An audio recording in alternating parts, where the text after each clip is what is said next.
Chapter 81, Rio, March 15, 2014. All throughout the world, the news was sent out. An earthquake in Rio de Janeiro, Brazil. With a magnitude of 9.1, it devastated the city. Images of the city's destruction spread across the world. The most prominent of which was the destroyed image of the city's most famous landmark. The fallen 98-foot statue of Jesus Christ the Redeemer, resting on the side of the mountain it once rested on, arms destroyed by the fall. Buildings throughout the city were now rubble. The death toll rose and rose, leaving the entire city in terror and despair. Then the other reports began to pour in. At first, it was assumed by officials on the scene that the civilians and personnel on the ground were simply shaken. Then it seemed possible that some sort of chemical in the air was causing hallucinations. Until the footage came in. A man in shorts and sandals running down a destroyed city street, screaming in terror. Behind him, 3 dog-like figures came from the smoke. Wolves. Wolves the size of small cars. The massive beings snarled, rushing after him. Like some sick parody of a nature documentary, they ran towards the man. As he screamed in terror, he missed the trap until it was too late.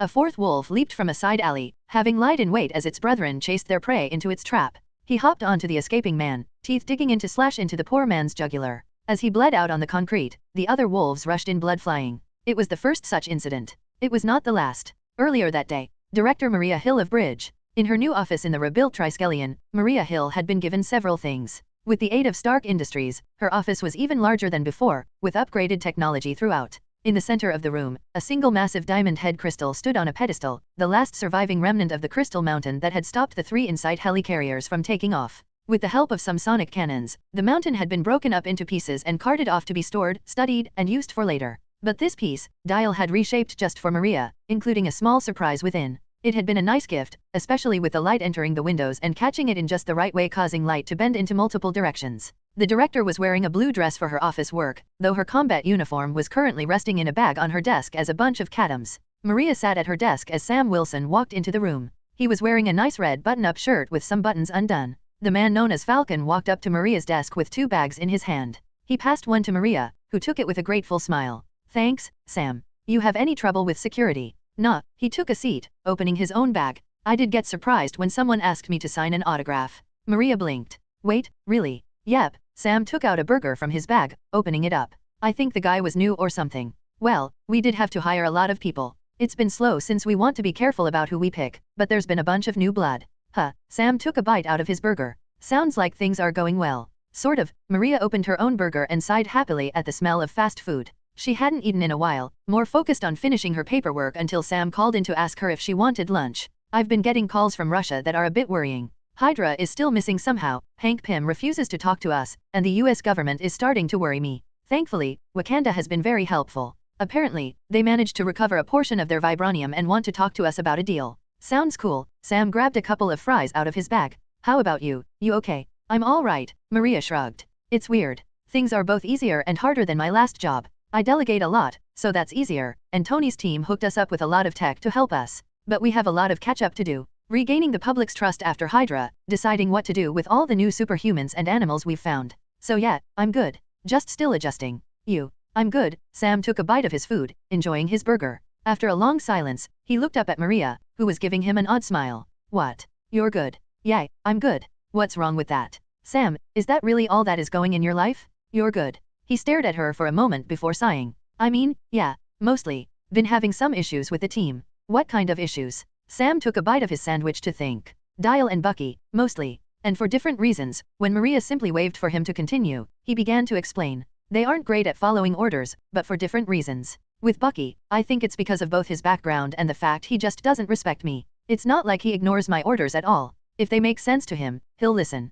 But the fact is, we both know I was only given a command for publicity. In terms of ability, experience, and strength, he'd prefer Cap in charge, and the fact it's me pisses him off." Sam scowled. "Annoying bastard." "And Dial?" Maria asked calmly. "Dial is on the other end. I don't think he even knows how frustrating he is. He's not a soldier, he's not used to following orders. And I can't forget that sometimes the guy I gave orders to can just suddenly go from a kid to an overblown WrestleMania jackass." Sam rubbed his chin. "I also can't forget that he's a good hero, but he isn't disciplined. He doesn't follow the letter of orders because he has no idea how important that is. And I'm worried about the fact he still goes out to fight crime without telling anyone or updating them. All he needs is one night alone with some idiot with a machine gun and good aim, one moment where his armor isn't up and he's not in alien form." Sam shook his head. "Still, at least we have a new name. Reserve Avengers was getting on my nerves." Maria nodded and opened her mouth to say something. That's when their ID cards began to beep. Giving each other a shocked look, they quickly reached for them, Sam grabbing his out of his pocket, Maria from a drawer in her desk. At the same time, Maria's ID card linked up with her electronic desk and brought up a hologram. Major earthquake in Rio de Janeiro, she said quickly. Get in the armor. On my way, Sam called back, already halfway to the door. Earlier that day, Tony Stark/Iron Man. Tony Stark was good at a lot of things. From engineering, to coding, to business, he'd mastered them all. Idiots claimed he was nothing but an arrogant playboy, which he was for most of his life, the playboy part disappearing since he got together with Pepper. But the fact was, Tony was a guy with a lot of skills. And he could throw a hell of a party. Okay, have the caterers show up at 12, Tony said as he walked around the large room in the center set up for people to hang out. He was speaking to an assistant he didn't know the name of, some girl Pepper had hired to help with this. And that's noon, got it? Yes sir, she said dutifully. All right, get out of here, the girl scurried off, and Tony looked around. The whole room was full of people setting up for the party, all to celebrate the official building of the new Avengers, the return of Thor, and the beating of Hydra, though the jury was technically out on the last one. Food from all over the world was coming, including a chef from Norway who would be cooking a boar in person just for occasion, alcohol ranging from wine coolers to the sort of stuff that would make Thor call for another. Of course, for the non-alcoholic drinkers, a milkshake bar and smoothie maker were set up, manned by an expert in the craft. A giant TV was set up in the center of it for a Smash Brothers tournament, some other party games all around, and the new pool at one side of the room was being cleaned up and set up with toys, while the speakers were being set up by Stark Industries employees. Tony smirked. Say a lot about him, but he threw a hell of a PAR. Suddenly, his ID card began to beep. Tony's good mode vanished. Jarvis. It's an earthquake in Rio, sir, Jarvis said immediately. Tony frowned. Why was the emergency alert sent straight to my card? The ID cards were for priority alerts only. While an earthquake was a tragic event, it fell under search and rescue, cleaning up in the aftermath. An alert would get to him, sure, but this was different.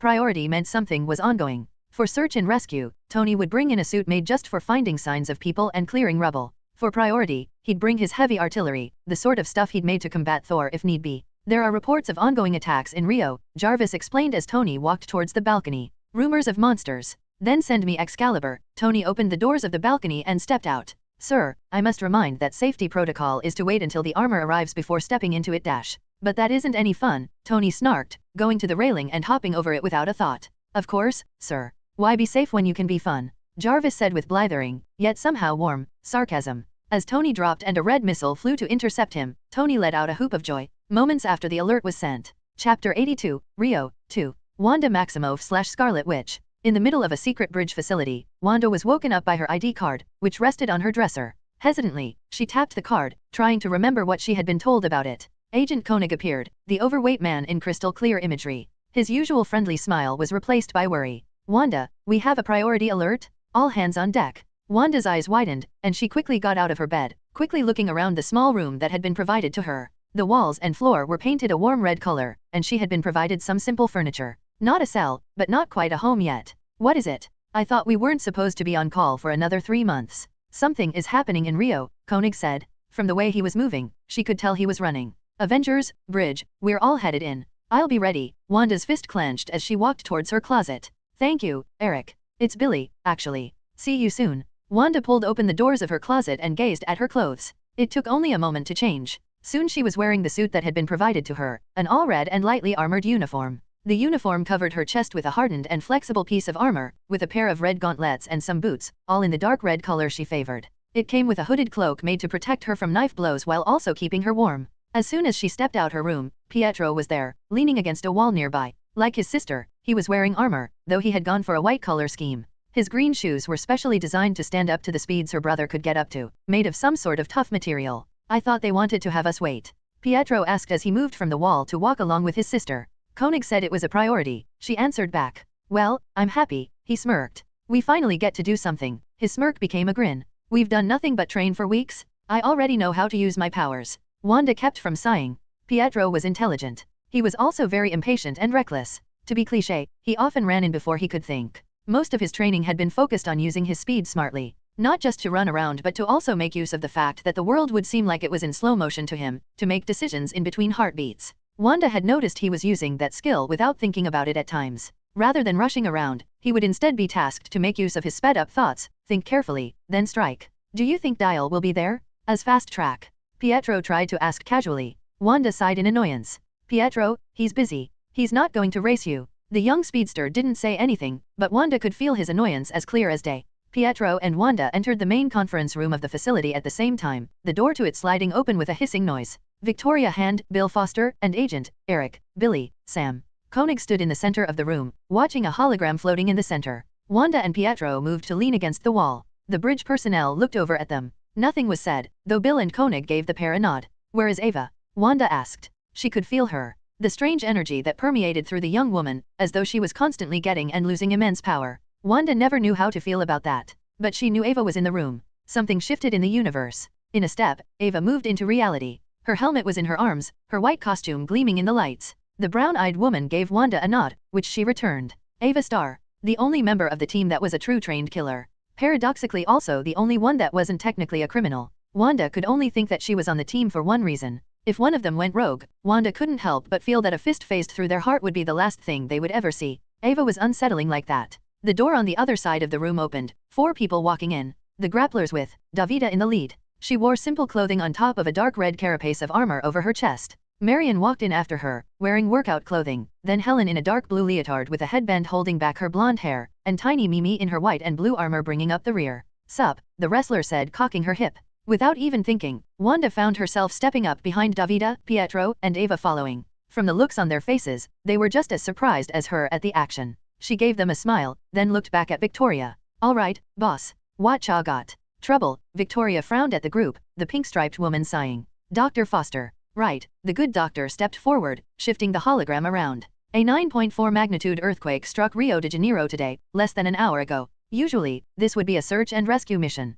But something more is going on." The hologram became a screen showing a chart of energy. Bill stared at it, his eyes narrowed in worry. Energy readings across the city went haywire moments before the quake, enough that we got scans of it all the way to here. It wasn't just that we've been doing research in the quantum realm and picked up waves of that energy, we also picked up readings similar to the kind that would theoretically be produced in a matter-antimatter explosion, dark energy, some stuff we've only seen from the Tesseract, and the Bifrost. In fact, I'm wondering if there is some way to find what produced the energy. A machine, maybe a person with strange abilities. Bill's worry became curiosity. He rubbed his chin thoughtfully. If we could somehow find out what happened, who was responsible, maybe dash. The point is, Victoria interrupted Bill mid-ramble just as the scientist was on a roll. All hands have been called in. The energy readings are bad enough.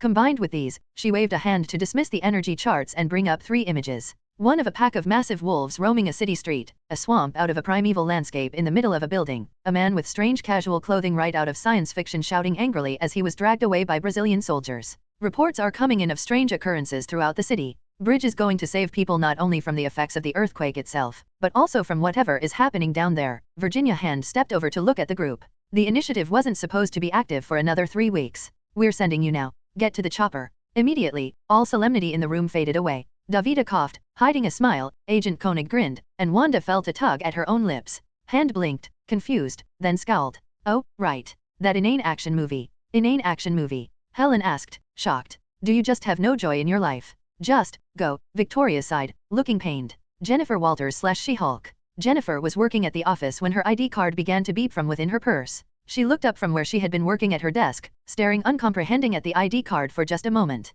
Then her eyes widened. "Shit." Jennifer shouted, the room shaking with the force of the sound. She grabbed her purse and rushed for the door of her office. "Whoa, what was that?" Foggy came out of his own office and blinked at the panicked look on Jennifer's face. "You okay?" "I have to go, now," Jen said quickly, bringing up her ID card and quickly reading the summary on it. "Everything all right?" Matt asked, coming out of his own office. He looked as though he was fighting through pain for some reason, like he'd been more heavily affected by the shout than Foggy was. The blind man leaned against his door for support. "Avengers need me now, priority alert," Jen said, rushing toward the door. "Earthquake in Rio. It'll probably just be search and rescue, but I'm headed out." "Foggy, I have my opening statements half done on my desk, can you give them a read and finish it up?" Foggy seemed surprised. "I mean, sure, but do you Thanks, Foggy." With that, she rushed off. She never noticed the complicated look on Matt's face as she ran out. Nor did she see when he left the office right afterward. Natasha Romanoff/Black Widow. Natasha stood waiting in the main conference room of the Enterprise with Nick Fury when Captain America came in.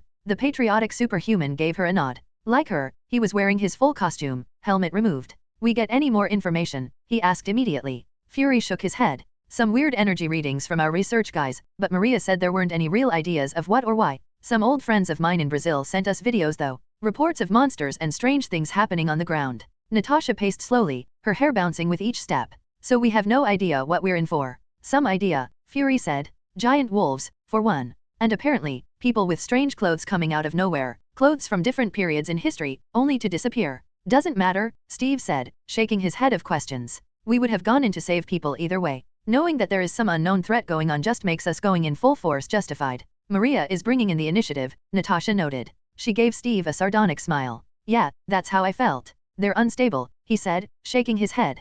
Powerful, sure. But even Ava only joined in return for a cure. Which, we are providing, Fury reminded Steve. The point is, none of them are really altruistic, Steve reminded him. Director Hill spoke up behind him. No, they aren't. The three turned to see her walk into the room, now dressed in her official bridge uniform. But I don't care about that. We need people on the ground, and they all bring skills to the table we can use. Not just to clear rubble but to also deal with whatever is there. Steve, I want you to coordinate with Davida. Yes ma'am, the blonde hero said with a nod. Rather than being disappointed, he seemed hopeful. Natasha knew why. While Steve was often the disapproving type towards the team, he wasn't sometimes jokingly called the team dad for no reason. He was logical enough to realize that using the initiative was a bad idea, but he still had hope that they could become heroes. Natasha admired that. She would still kill any one of them if they betrayed them however. Hope was nice, as long as it was tempered with caution. Frank Castle/Punisher. Frank swung on his backpack, turning around to look at the woman behind him. She was giving him a sad look. Priority alert, he said simply, moving to grab the Model 2 rifle assembled on his desk.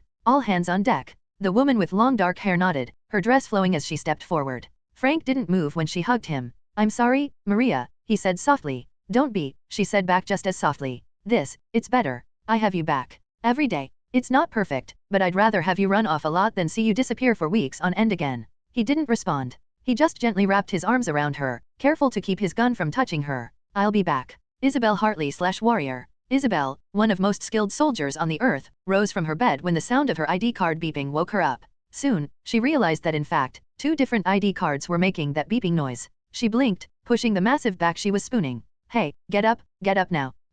The large back shifted, Creel blinking in confusion to look at her. What is it? Priority alert, Creel's eyes widened. Yeah, we need to go. Shit. Creel hopped out of the bed, completely nude. Hartley didn't take her usual moment to appreciate the view, nor was she offended when Creel ignored her own nudity. The two had been sleeping together for a little while, so they'd seen it a lot of times anyways. Rushing around for a bit, Creel hurriedly put on the clothes he'd tossed about the night before, Hartley grabbing her own out of the dresser. Priority alert? What the hell is going on?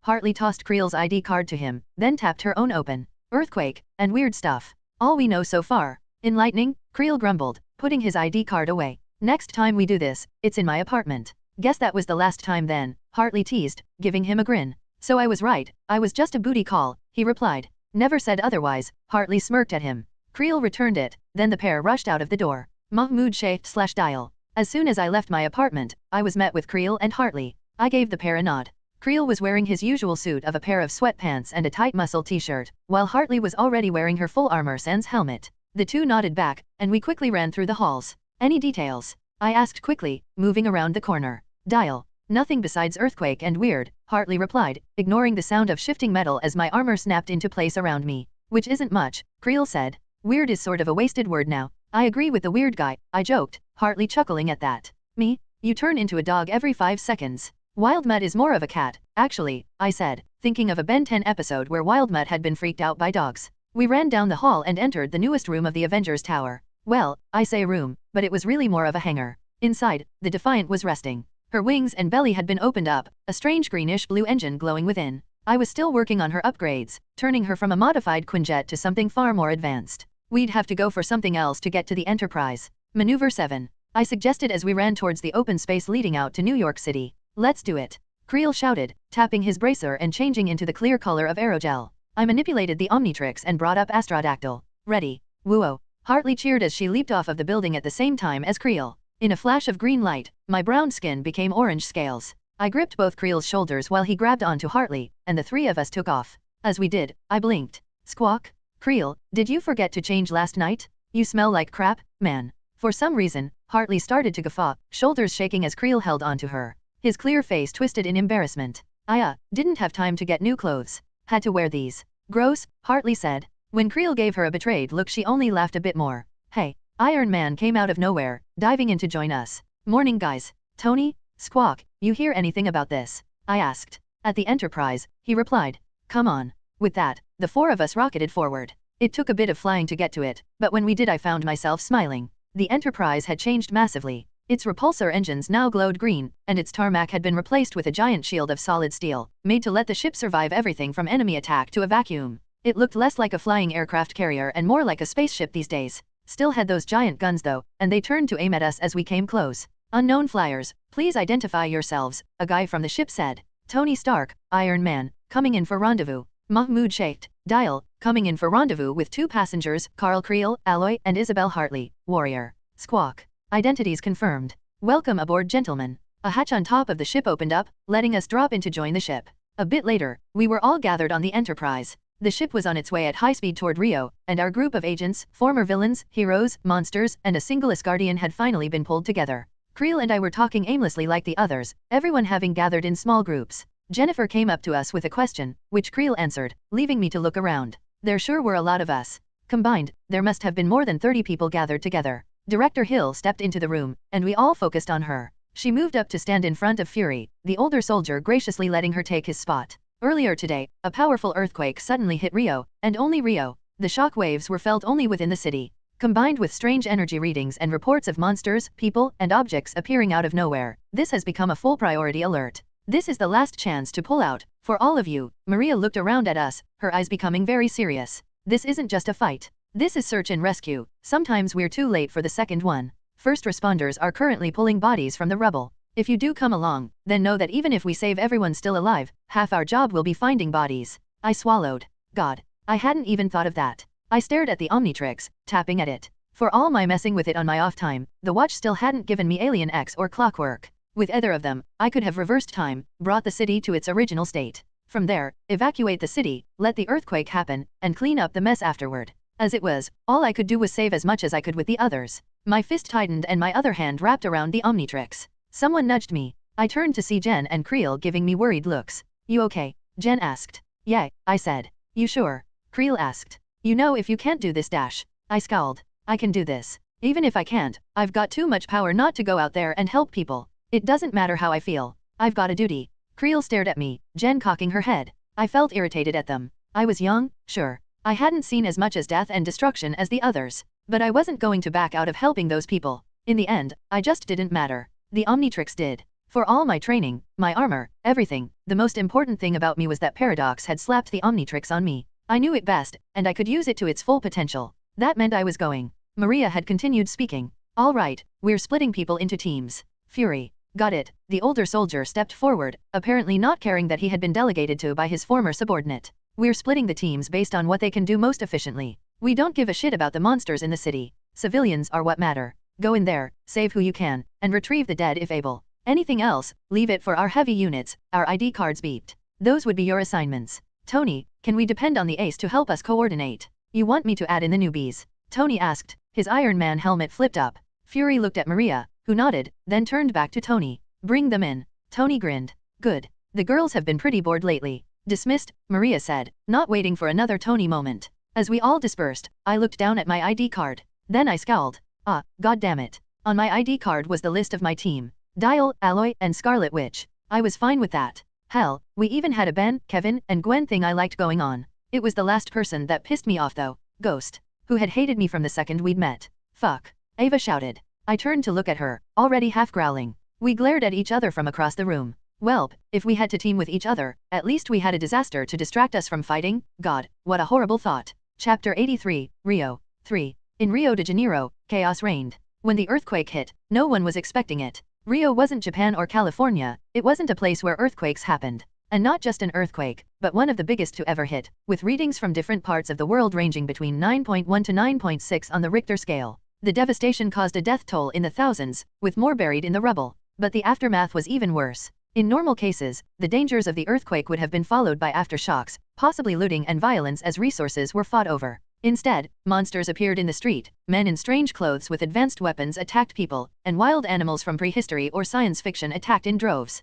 Brazilian soldiers and Rio police fought back, emergency services rushing to aid people. Even gangsters and criminals helped. Rio became a war zone and a disaster all at once. Then bridge came down from the sky. The Enterprise was first, the enhanced ship arriving ahead of any other. The enormous vessel floated over the Bay of Rio, turning to aim its guns at the beach. As it did, Quinjets flew from the ship like bees leaving a hive, flying down towards the beach. The jets landed in a spray of water and sand, their hatches opening. That was when the blurs began. The second the Quinjet landed I was ready. The back door hit the sand, my palm pushed down on the Omnitrix, and I rushed forward in fast-track form, ignoring the people behind me. I had a single task. Clean the beach. Hostiles, debris, civilians that needed help, they all had a location. For just one moment, my feet touched the beach. Then I was running. As I did, Quicksilver came out of the Quinjet next to mine. Together we briefly surveyed the beach. Then we began. We had maps drilled into our head, and each had a task. As fast track, I had some advantages and disadvantages Pietro didn't. For one, I was stronger than he was, comparable to bodybuilders in muscle.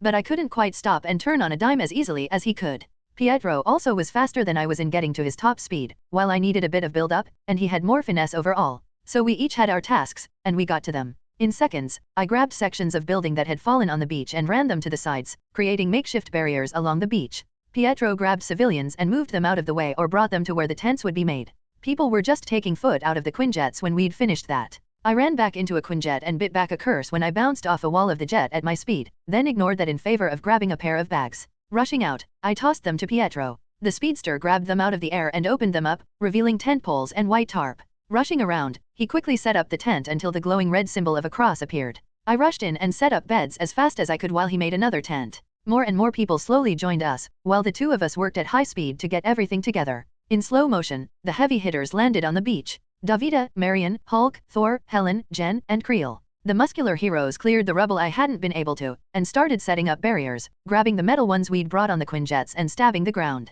Far off, I could see the Iliad come in to join us from the sea, while a normal helicarrier moved to join the Enterprise. And Pietro and I continued to run. Wanda and Mimi came out of their jets. The songbird took to the skies in a flutter of pink wings and let out an aria, her beautiful voice filling the air as pink constructs flowed out from her, adding to the barriers to further defend the beach. Wanda waved her hands, red energy flowing out from her before touching upon the civilians. The once panicking people calmed in an instant, allowing bridge soldiers to guide them to safety. Frank Castle, Steve Rogers, Davida, and Sam Wilson joined the bridge soldiers, shouting as they guided the defense and rescue teams. Iron Man flew in with 4 Iron Legion drones joining him, Tony wearing his new red and silver Excalibur suit. With a wave of his hand, Iron Man seemed to summon dozens of metal constructs that fell from the sky. Catoms flowed, the metal constructs becoming large walls and towers. Castle roared, and his men took to the towers, moving up to take gunners' positions. Rio police and Brazilian soldiers coordinated with us, moving the civilians in. And the fighting followed them. Even when I'd been told, I was still surprised when I found myself moving at high speed to help a group of 5 running towards the barriers, trying to leave Rio and reach the safety of the beach.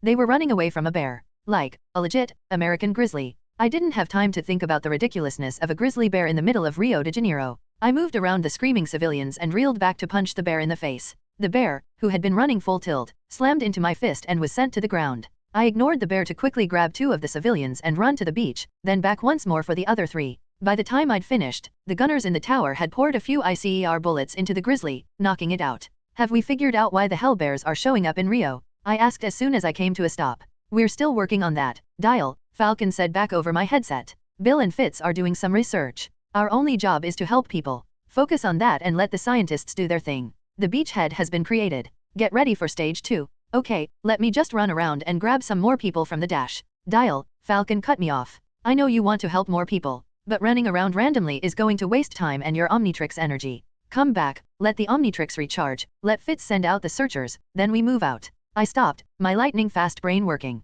Damn it. He was right. Fine, I'm coming back. In a burst, I ran back to my position. Still, none of this would have been a problem if I had unlocked the master control. Bruce Banner/Hulk. Hulk picked up a section of stone that had once been the floor of a skyscraper and spun to toss it into the ocean. Nodding slightly in satisfaction as the multi-ton rock skipped across the ocean, he looked around. Marion was nearby, moving a concrete divider on top of some other ones to make the wall around the beach taller. She placed it gently, then turned to look at Hulk, giving him a nod. Hulk felt himself smiling. The large man looked around. Hulk, someone called out from a nearby command tent. When he turned, Gemma Simmons was standing there, looking at Hulk without fear. We need Dr. Banner for just a moment. Can we speak with him? Hulk stopped, his face twisting. He opened his mouth, closed it, then sighed a heavy earth-shaking sigh. Hulk, get Banner. Marion frowned, walking up to look at her fellow giant. Gemma smiled and walked back into her tent. Marion didn't say anything while Hulk growled in irritation. He shuffled his feet, shrugged, then sighed in annoyance. Slowly, he started to shrink inward, his purple armor flowing to form around him. Marion blinked as she watched the titanic being become a small, if physically fit, man. When he finished, he looked over at Marion. He frowned slightly. Suppose we haven't met yet. I'm Bruce Banner. Marion nodded, still giving him an odd look. Bruce shuffled his feet, then turned and walked away very quickly, leaving Marion to stare after him with an unreadable look on her face. When he entered the tent, Bruce walked up to those surrounded a hollow table. Bill Foster, Fitzsimmons, and some bridge scientists Bruce didn't recognize surrounded it. Gemma gave him a smile, then gestured to the table. Come look at this. AIM sent us something interesting. Bruce blinked. AIM? I thought they were shut down. They were, Bill said, the pudgy older man crossing his arms. But recently they've made a few waves. Apparently their scientists have made some big breakthroughs in the study of dimensional physics and nanotechnology, using the research from the extremists. Good idea, using technology that blew people up, Fitz said, rolling his eyes. But they sent some equations, and now one of their scientists says they may have an explanation. We wanted you to look at Dash. The hollow table blinked. Bruce scowled, eyes flashing green, as Monica Rapaxini appeared on the screen, looking as regal as he remembered. She looked around, almost sneering. So, these are bridge. She flipped her hair.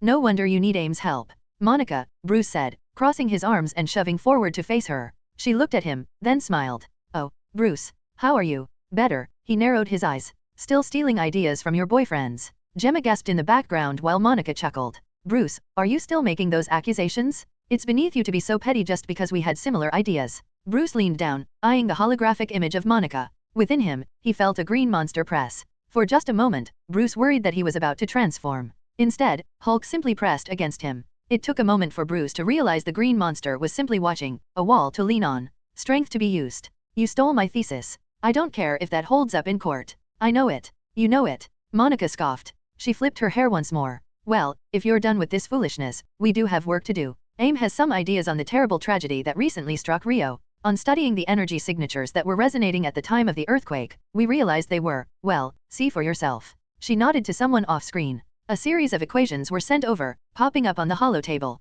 Bruce looked over them. They were brilliant. Insanely so. Incomplete in odd ways, but it was easy enough for Bruce to put everything in place. Who did this equation? Bruce asked at last. I did. Monica's eyes drifted slightly down and to the left as she spoke, before eyeing Bruce. He chuckled. You did. Interesting. How a biochemist with no real ideas of her can somehow come up with an explanation to a question on astro and quantum physics. Monica bristled, then calmed. Think what you want, Bruce. I've changed. Learned things you can barely understand. Bruce put his arms behind his back, feeling compelled to buy the beast within. Please, don't try to compete with me on who has changed these last few years. Because if you think, for 1 second, I really believe you came up with this on your own, well, it won't take much to prove otherwise. Her face froze, for just a second, before becoming imperious once more. Too late. Bruce had seen it, and he simply turned around, dismissing the connection with an admittedly jerky wave. He turned to the others. Bill Dash. I got it, he said, looking over the equation that Monica had sent. I'll have this finished up so we can get to work on tracking where all of these anomalies, well, at least to finding some way of tracking where they came from, or if we can stop them from happening again. Bruce nodded, thinking furiously. Monica, she'd always been the type to show off, to try and stand out. AIM had been on the knife's edge of being taken apart. Now they were not only back on track but also somehow thriving. This sudden gift, flashily giving a majestic equation out of thin air, screamed of Monica's style. As Bruce thought to himself, Gemma bit her lip, then turned to look at Fitz, who simply sighed. Bob of Bridge. At one of the gates, a tower had been set up to defend the makeshift base created on the beach. One of several, Bob the bridge agent stood within it watching as people poured. News was still spreading about Bridge's arrival had spread. Even now, behind Bob, food, water, medical aid, and shelter was being passed out. Bob was bored. Despite all the tension, all he was doing was holding a gun and watching a destroyed city. Sad, but really damn boring. Nothing but gray rocks and dust. He didn't even get to wear the cool armor the bridge elites got, just some standard stuff S.H.I.E.L.D. already had. He sighed, annoyed, still watching. He brought up his gun slightly and stepped over to the left, then shifted to his right, grunting. He watched as a group of 5 people came running toward the gate near his tower. He didn't really register the odd brown clothes they were wearing, like something out of an old fantasy film. Bob only found himself surprised when the knight in dull armor riding a horse came around the corner. He stared, uncomprehending, as the knight rushed toward the people on a horse that looked like it had seen better days. Hell, the knight looked dusty as hell to boot, with dented armor. He only raised his gun when he heard the knight shouting something in German. He aimed his gun at the knight, hesitating for the briefest second. The armor was crap, but it was still armor. So, he flicked off from ICER to normal bullets. Then he unleashed hell. Bob missed his first few bullets, the bouncing of the knight making it tough to draw a bead on him. Bob's next bullet slammed into the knight when the man stopped, as though surprised by the loud sound of the gunfire. He only got the guy in the arm though, so as he fell to the ground with a scream, Bob waited until the knight was dragging himself away. Then he shot the knight in the head with cold ease. Hey command, Bob said, ignoring the civvies rushing into the camp. We got knights in shining armor. And no, I ain't kidding. Mahmoud /dial. I stood in a tent in my armor, sans helmet, going over my gear while waiting to be assigned.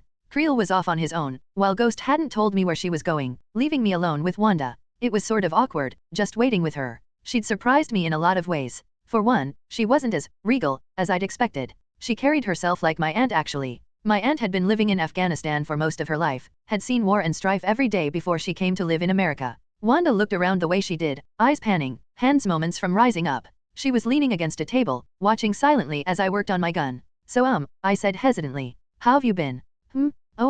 I've been good. How are you? Wanda said awkwardly. Good. I've been. I chuckled suddenly. Oh man. 2 superheroes and we can't even have a conversation. Wanda looked surprised, then chuckled. I suppose I'm not very good at making conversation with people. I've been working on it. You're fine, I admitted. It's just a bit tense. We both looked out of the tent. Outside, we could see the refugees pouring in. People covered in wounds, faces soaked in dust and blood. One woman was staring aimlessly out toward the ocean when she noticed us. She looked into my eyes. I looked at Wanda. She didn't seem surprised. We need to help them, I said quietly, putting my Model 2 together and slapping it to my back. Yes, her voice seemed to echo in the tent. One of the tent flaps moved aside, and a jade giantess strode in, crouching slightly in the cramped confines of the tent. Geese, can't they make these Hulk-sized? Jen grumbled. Not enough Hulks yet, I said, walking over to her. Sup, Jen. Some of the people they're rescuing aren't Brazilian. Jen seemed perturbed. She gestured outside. When Wanda and I looked, we both realized she was right. And not in a tourist way. There was a small family dressed in medieval peasant garb, all speaking in German with tearful eyes and fear as they looked around at the Quinjets flying in and out. One man in clothes out of Star Trek was now helping the medical team, desperately working to heal people despite his own clear confusion. There are a few people they found on missing persons reports going back decades, Jen mumbled. But some of them are from way beyond that. Time travel? I asked, stunned. What the hell is going on? This had never happened in the comics, as far as I knew. Time travel did, but not a time quake, I guess it might be called. Yeah, it's weird. Jen tapped my shoulder. Hey, be careful Mahmoud. You're a tiny guy when you aren't in fight mode. You're 8 feet tall, Shaquille O'Neal is tiny compared to you, I grumbled. She smirked. But only for a moment. She sighed. Seriously, just be careful. Whatever is happening is just so freaky. Don't get dropped into another century or something. Knowing my luck, that would be the moment I would unlock clockwork. Still, couldn't really say that, so instead I nodded. She frowned, but when I was about to add to that, Sam came in. We're going, he said briskly, though he managed a smile. Fitz sent out the drones, so they'll be marking anyone they come across, but we're the main search teams. Dial, Wanda. Right, Wanda, and I strode towards the tent flap. As we exited, leaving Jen behind, I was thinking furiously. Time travel. Who could do time travel in Markrap? That's a big-ass list in my head. Kong, Reed, Doom, Modok.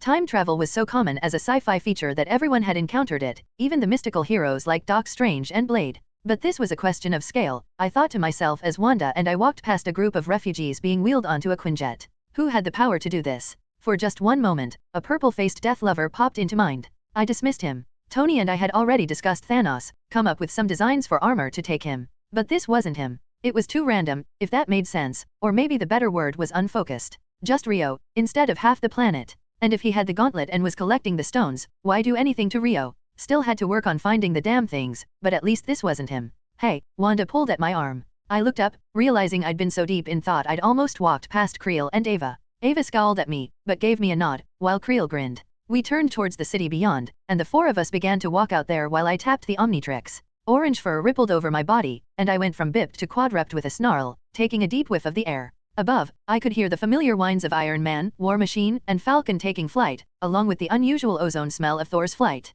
With a snarl, I ran forward. How the hell is he supposed to talk to us like this? Ghost asked. To my senses she was a red and blue blur following me, while Creel was a more normal red. Wanda was strangely yellow to my radar sense. Granted, I wasn't really seeing them, but it worked. Just follow him, he'll bark if he scents anyone, and we save them, Creel said steadily. Doesn't take language to say people are here. Like Lassie, Wanda said sagely. I guided them down a street, stopping when I smelled something. Humans and coffee. I listened. Not a lot of noise, but someone was weeping. It saved their lives. Barking, I led them to some rubble. Ghost dived in, phasing through concrete. I could hear her speaking Spanish later, getting a response from a panicked man, and she popped her head out. 5 people, 2 dead. How steady is the rubble? Creel asked softly. Not a lot. Ghost looked over at Wanda, as did Creel. Wanda spoke, though I couldn't see what her expression looked like. Okay, if Creel and Dial can take some off while I lift it and you guide me, Ava, I can pick it up. Then let's get started. Creel grabbed a rock, his form in my radar becoming exactly like the concrete around us.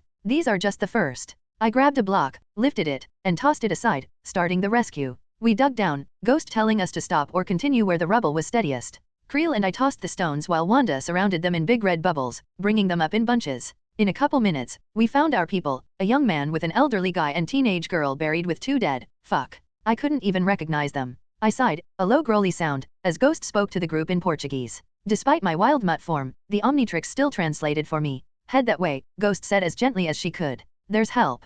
Baby? The woman screamed, wailing. My daughter? Help her please? She was pulling on one of the bodies. We shared a look. She seemed to realize what it meant instantly, a piercing cry with inhuman power coming from her throat as she clutched at her dead daughter, pulling her close. The young and elderly men started to wail as well. We had to leave them. But it happened several times after. More and more sons, daughters, fathers, people in need of help.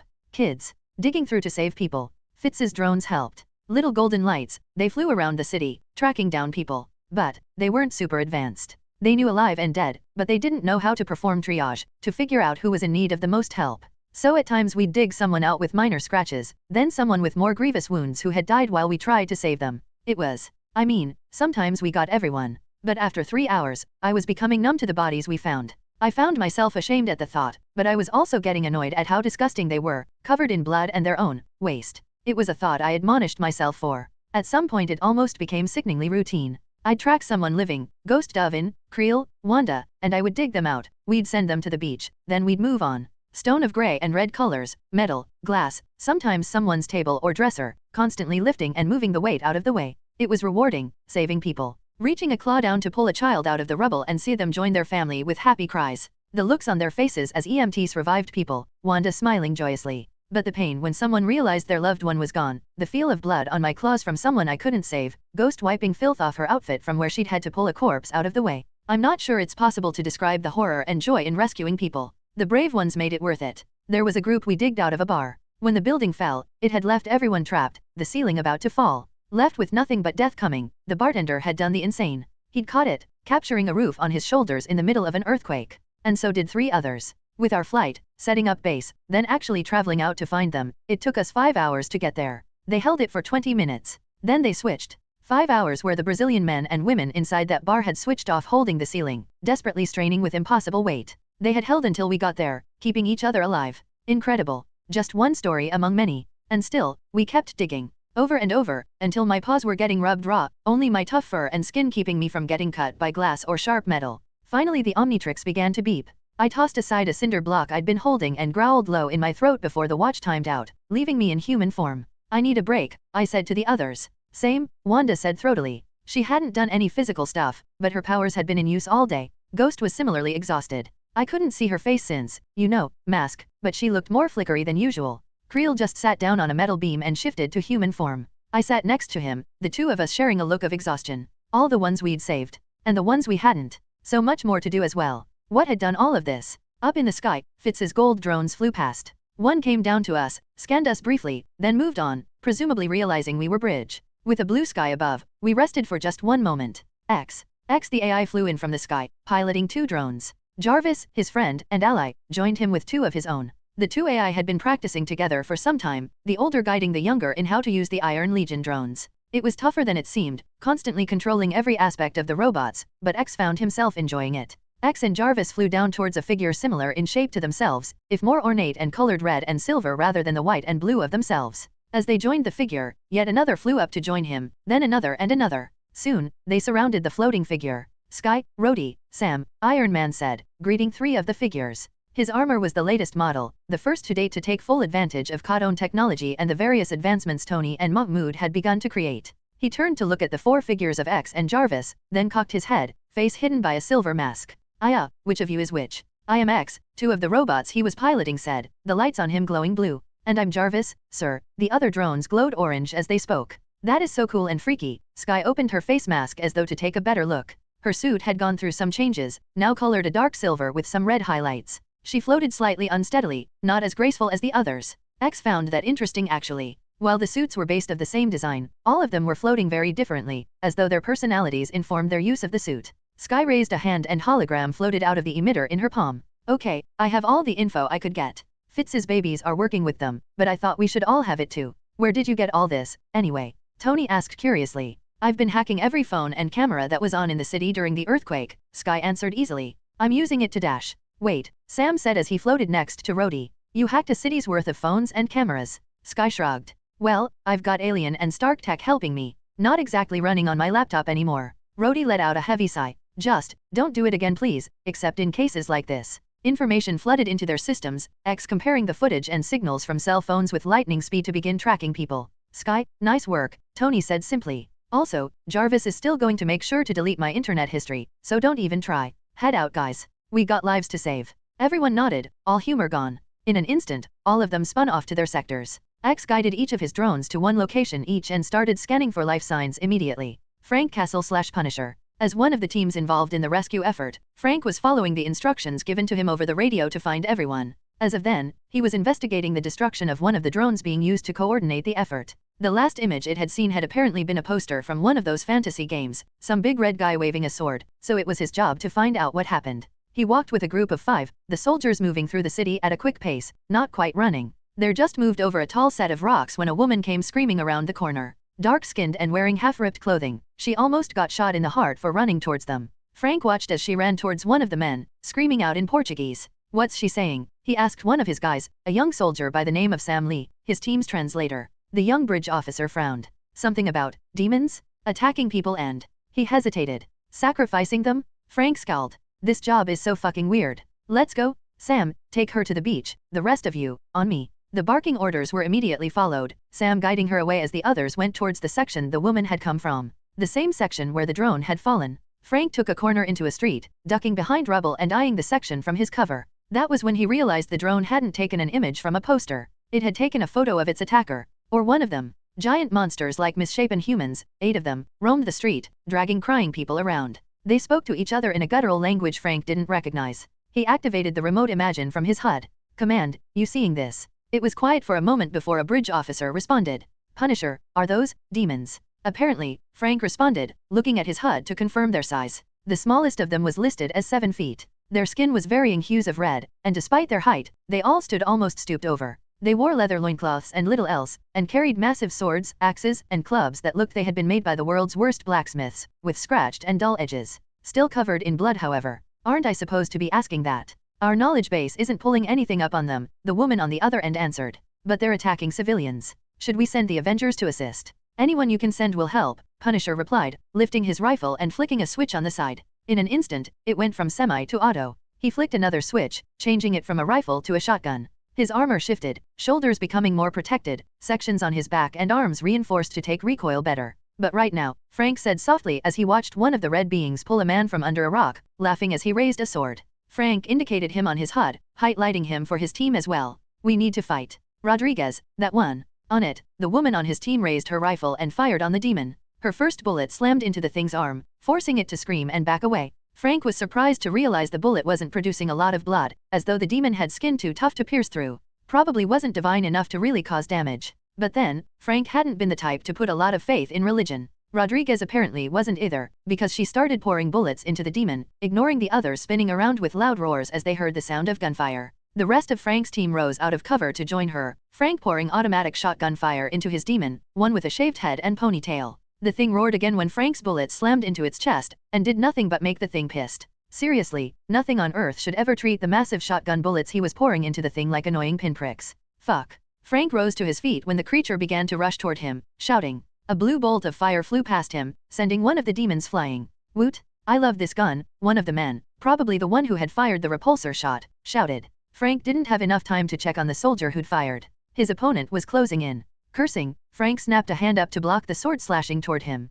The giant's sword bounced off his forearm armor. Frank scowled at the sudden pain at the heavy impact of the sword, but he raised his gun in his other hand and stabbed it into the creature's abdomen, barrel digging into a hole created by his previous shots. Frank flipped another switch on his weapon, his arms quaking. The creature roared in his face, spittle landing on his helmet. Frank's gun sprouted a bayonet, blade slicing deep into the monster. The damn thing raised another arm and punched Frank in the face, his HUD sending warnings to him. Frank pulled the trigger again.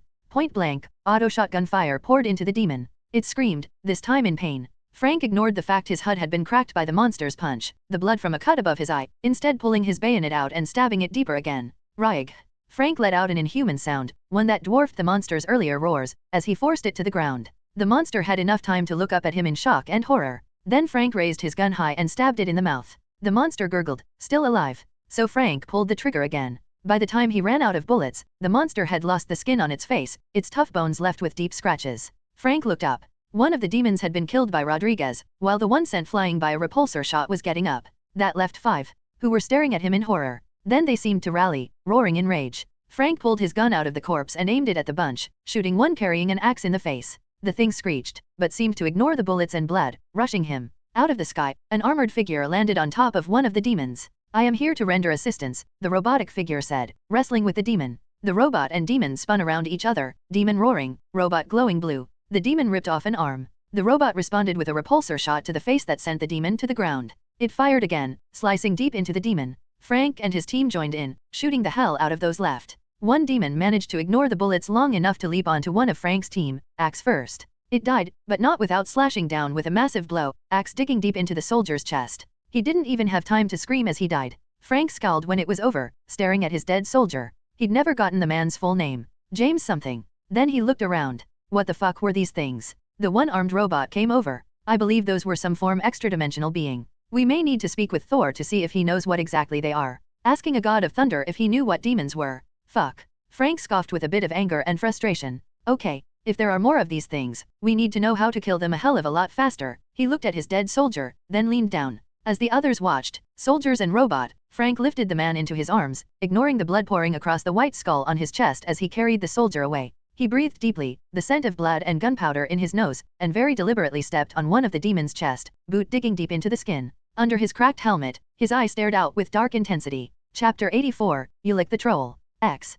watched silently as Frank carried the soldier to safety. Frank Castle was on Dial's list of people to watch, right next to Matt Murdock and others, despite being a normal soldier. X was still compiling data as to why, but it was worth noting that Frank had none of the reactions his fellow soldiers showed. No fear, no surprise. He hadn't frozen for even a moment, and had killed his opponent with brutal quickness. X switched his focus from one body to another. That body was currently doing a makeshift repair on a walkway bridge spanning over a street. Rebuilding it would allow for faster transport to the beach for those escaping the chaos. Making careful calculations, X carefully used the laser built into his arm to carefully attach one of the struts to another, supporting the bridge the other arm and floating in the air on repulsor boots. His sensors tracked an object flying towards him. With the speed of thought afforded to all AI, he registered the object, then planned. The object had seemed bipedal in shape from far away, but was clearly not human from the shape of its body. It was possibly organic, though beings like Diamond Head and Goop left the other possibilities open, and it also had a stooping shape to it. The creature was laughing now as it stretched its massive arms out to grab XX, in a split second, noted the 30-foot leap the creature had made and the speed of its approach, then twisted his arm around to fire a repulsor at the top of its arc.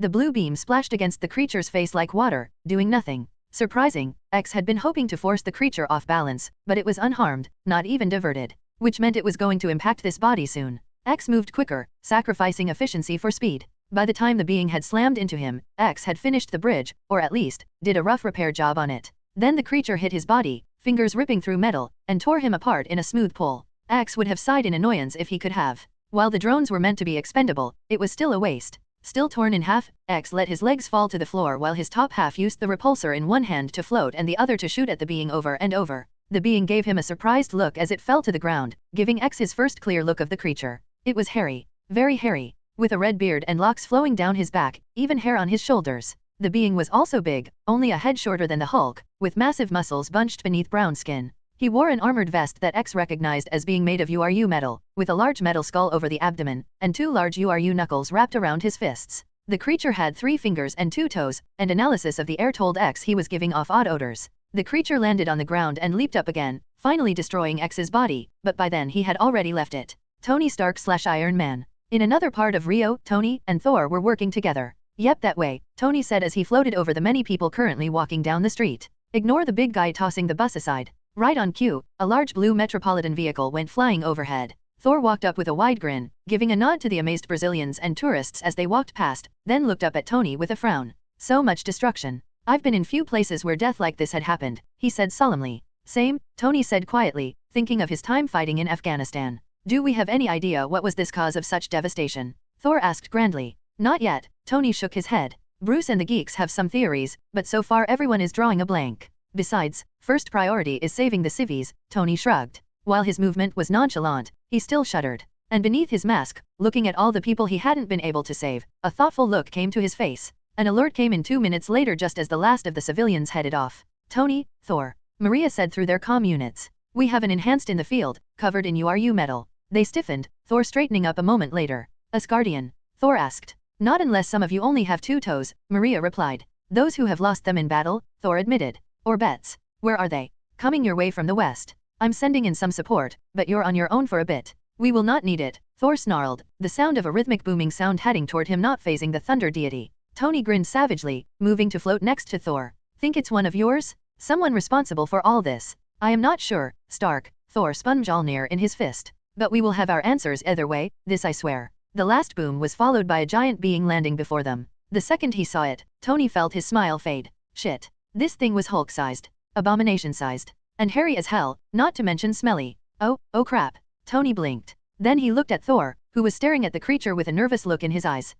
You know this verbal? Tony asked, looking over at the big man? Creature? Dude worked, dude rising out of the crater it had made. Ulik, Thor gulped. Thor actually gulped? And he is? Tony asked. Big trouble, Thor said almost softly, nervousness fading into resolution. Jarvis, send in Veronica. Already on the way, sir, Jarvis replied. Tony brought his hands up as the creature, the big man, blinked at the sight of them. Thor. The creature laughed. Yes, I found you, my friend. Now we can finally kill each other? Truly, this is a magnificent day. Tony blinked. Not what I expected. The monster sped forward suddenly, with that impossible velocity every giant monster from Hulk to Forearms seemed able to do. Tony spun out of the way and blasted the monster as it passed, but Ulik just ignored him. When the repulsors hit him though, the monster stumbled, looking surprised. Oh, you are a far mightier foe than the last? Might there be a man within that shell? Ulik grinned at Tony. Yeah, Tony said weakly. You want a piece, Sasquatch? Indeed I do, for it has been some time since mankind has been able to deliver such a blow to Ulik the troll. Have at thee. Thor swung his hammer then, rushing forward and slamming the mystical weapon into Ulik's face. The troll stumbled back, shouting happily, then swung one of his fists into Thor's stomach. Thor gasped, growled, then punched the troll back. Tony flipped into the air to shoot him, only for his repulsors to miss. Ulik leapt up to grab Tony out of the air. A desperate blast to the eyes loosened the grasp of the troll and allowed him to escape. Tony followed with right cross that sent Ulik slamming back to the ground. Tony blinked at the sound of metal snapping, giving his right fist a look. The gauntlet, formed from gold titanium, one of the strongest alloys ever made, had cracked. Tony took his eyes off of it to look at Ulik. Well great, you broke my armor. You know how much this costs. Ulik, rubbing his chin, frowned. My apologies, but I do not have knowledge of the worth of Midgard metals and equipment. Regardless, we are in combat. The damage of weaponry is simply a part of that. Iron Man cocked his head. Logic from a troll. The internet didn't prepare me for this. Then he blasted him. Ulik took 2 hits to the head, roared in anger, and blocked the next repulsor blast with his URU knuckles. Tony twisted his hand around, trading repulsors for a pair of lasers, the red-hot blasts of red light smashing into Ulik's face. He shouted in real pain, blinking his eyes rapidly. Tony didn't let the fact that his high-impact lasers apparently only irritated Ulik bother him too much. He stepped aside when Thor came flying in hammer first, Mjolnir smashing into Ulik's stomach with a booming sound that shook the area. Then Veronica came down, flowing around Tony to encase him in the Hulkbuster suit as Ulik grabbed Thor by the cape and tossed him aside. Thor flipped around and landed on his feet, spinning to punch Ulik in the face. Damn you, Thor shouted, spitting blood. Yes, Ulik shouted joyfully. Let us shake the world, old friend. A crater began to form beneath them, the two punching each other again and again. Shockwaves flew out with the impacts and buildings across Rio began to shake. Guys, we need to contain this guy, Tony yelled, flying up in his full Hulkbuster form as the helmet slammed down, blasting falling rubble away from fleeing civilians as fast as he could. He's tearing apart the whole city. Mahmoud /dial. Across the city, before all the fight even started, I was digging out another group of people, using my suit instead of the Omnitrix this time. Ghost popped out of the rubble nearby, watching me for a moment. I pulled the last chunk of stone off an older woman. I pulled her up, Ghost speaking to her in gentle tones as the woman wept silently. I tried not to look the sight of her dead family behind her. I tried to memorize exactly how many there were. I tried not to look at the torn stuffed animal on the rubble. I looked down at my red glowing Omnitrix, then at Ghost as she watched the poor woman walk away. We stared at each other for a moment. Then we just looked away. With everything going on, being angry at her just seemed so stupid. And I guess she felt the same way. We looked out over the destroyed city. It was almost peaceful, Ghost and I standing there in full armor, looking on that image of an apocalypse. Then the ground shook, the both of us stumbling. We gave each other looks. Another quake? Ghost asked frantically. The ground shook again and again. I scowled. As someone who had lived in Cali, I'd felt earthquakes. They didn't have an almost rhythmic pulse to them. A loud crack suddenly filled the air.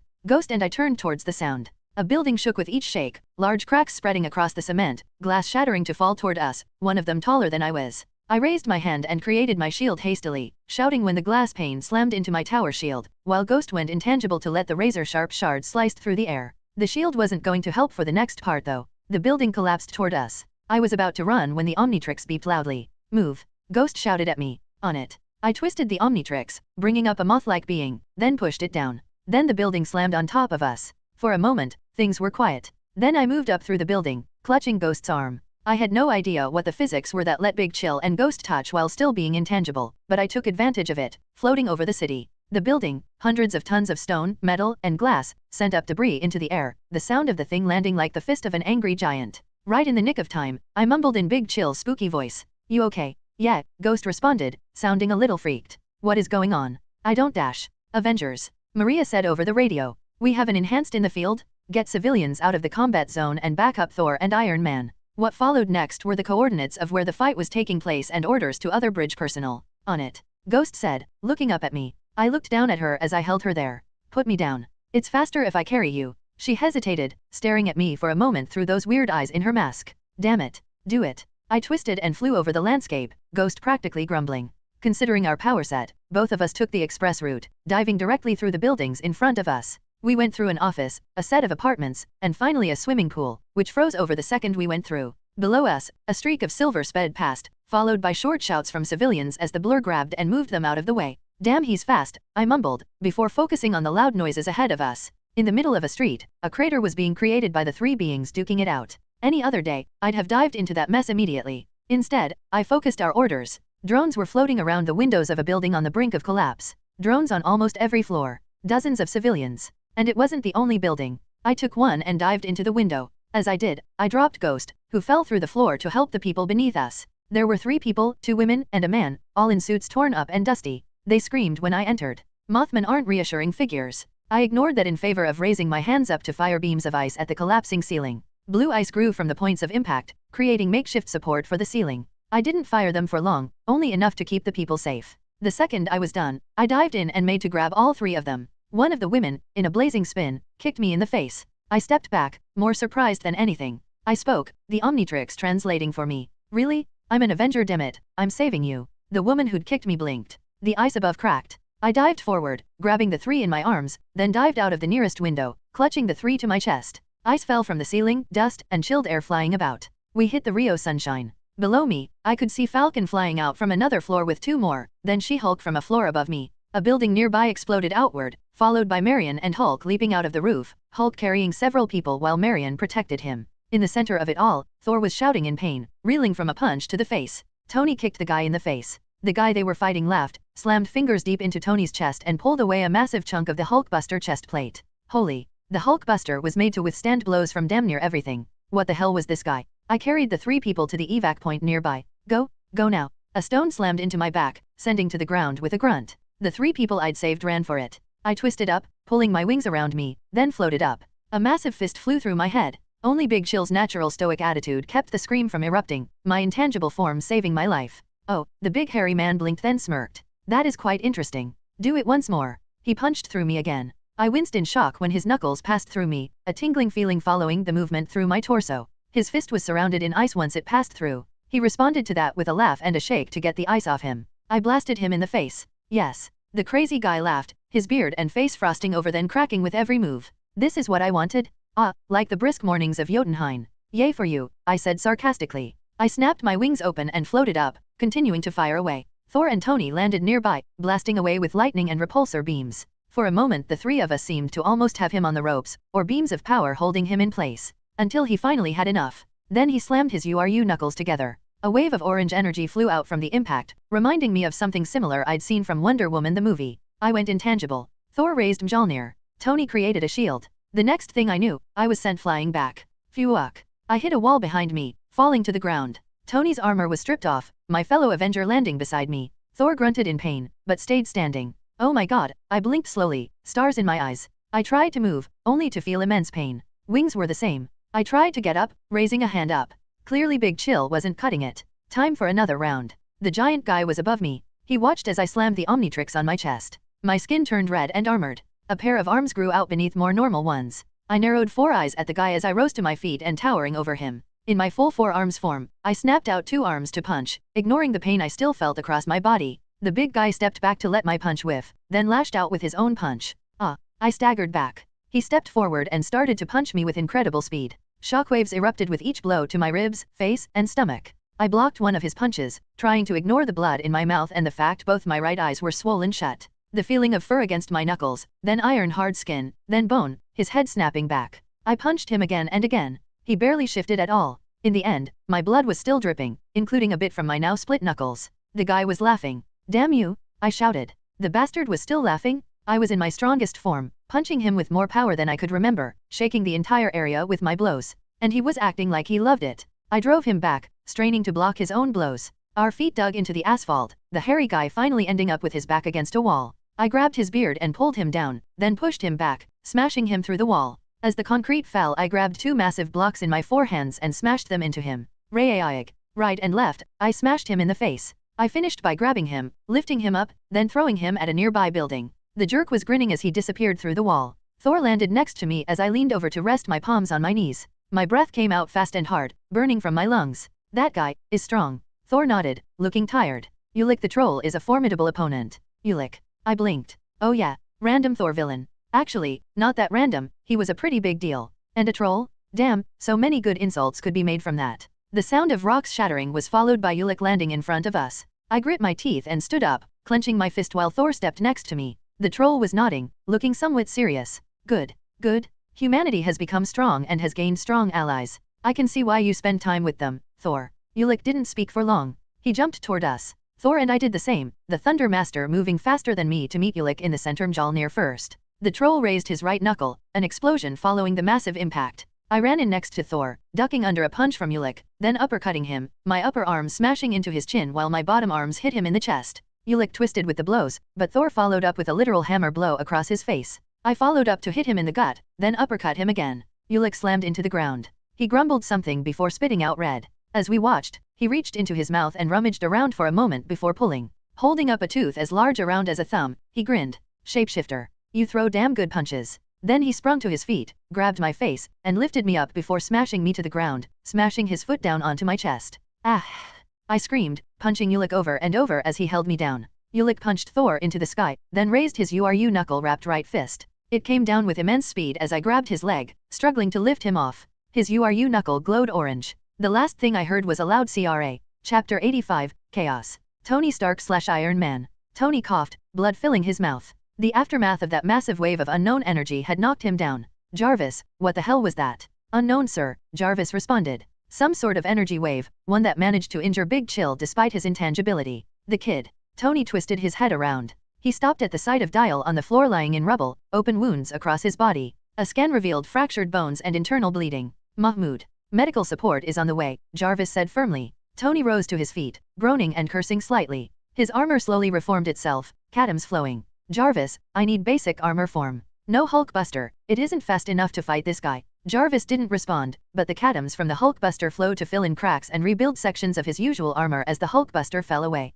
Thor was still battling the monster, Ulik, or whatever his name was. Tony flew in, blasting the guy in the face. As he did, some indicators on his HUD lit up. He ignored them to fly over the pair, firing again and again. His shoulders popped up, missiles flying out to slam into Ulik's back. When it was over, the guy was on fire, his hair burning. "Ha ha ha." Ulik smashed his knuckles into Mjolnir, the 2 weapons screeching aloud with the impact. "Your friends have such power, Prince Thor? Killing them will be an honor." Then he seemed almost abashed. "Actually, I would like a moment to finish off the shapeshifter if you don't dash." "Never," Thor shouted. He grabbed Ulik's beard and headbutted him, then rose into an uppercut with his hammer, lifting Ulik into the air in a burst of lightning. "Someone get over here and help," Tony shouted over the comms. Bobby Morse, the Mockingbird, responded through the comms. "We're on our way." Tony winced, raising his hands to blast Ulik again. "No offense, but I was hoping for some heavy hitters." "Well, they're carrying civilians away or fighting all the other crap around the city. Me and Bobby will be there soon," Hawkeye said. The sound of an engine could be heard as he spoke. Tony stopped firing to think.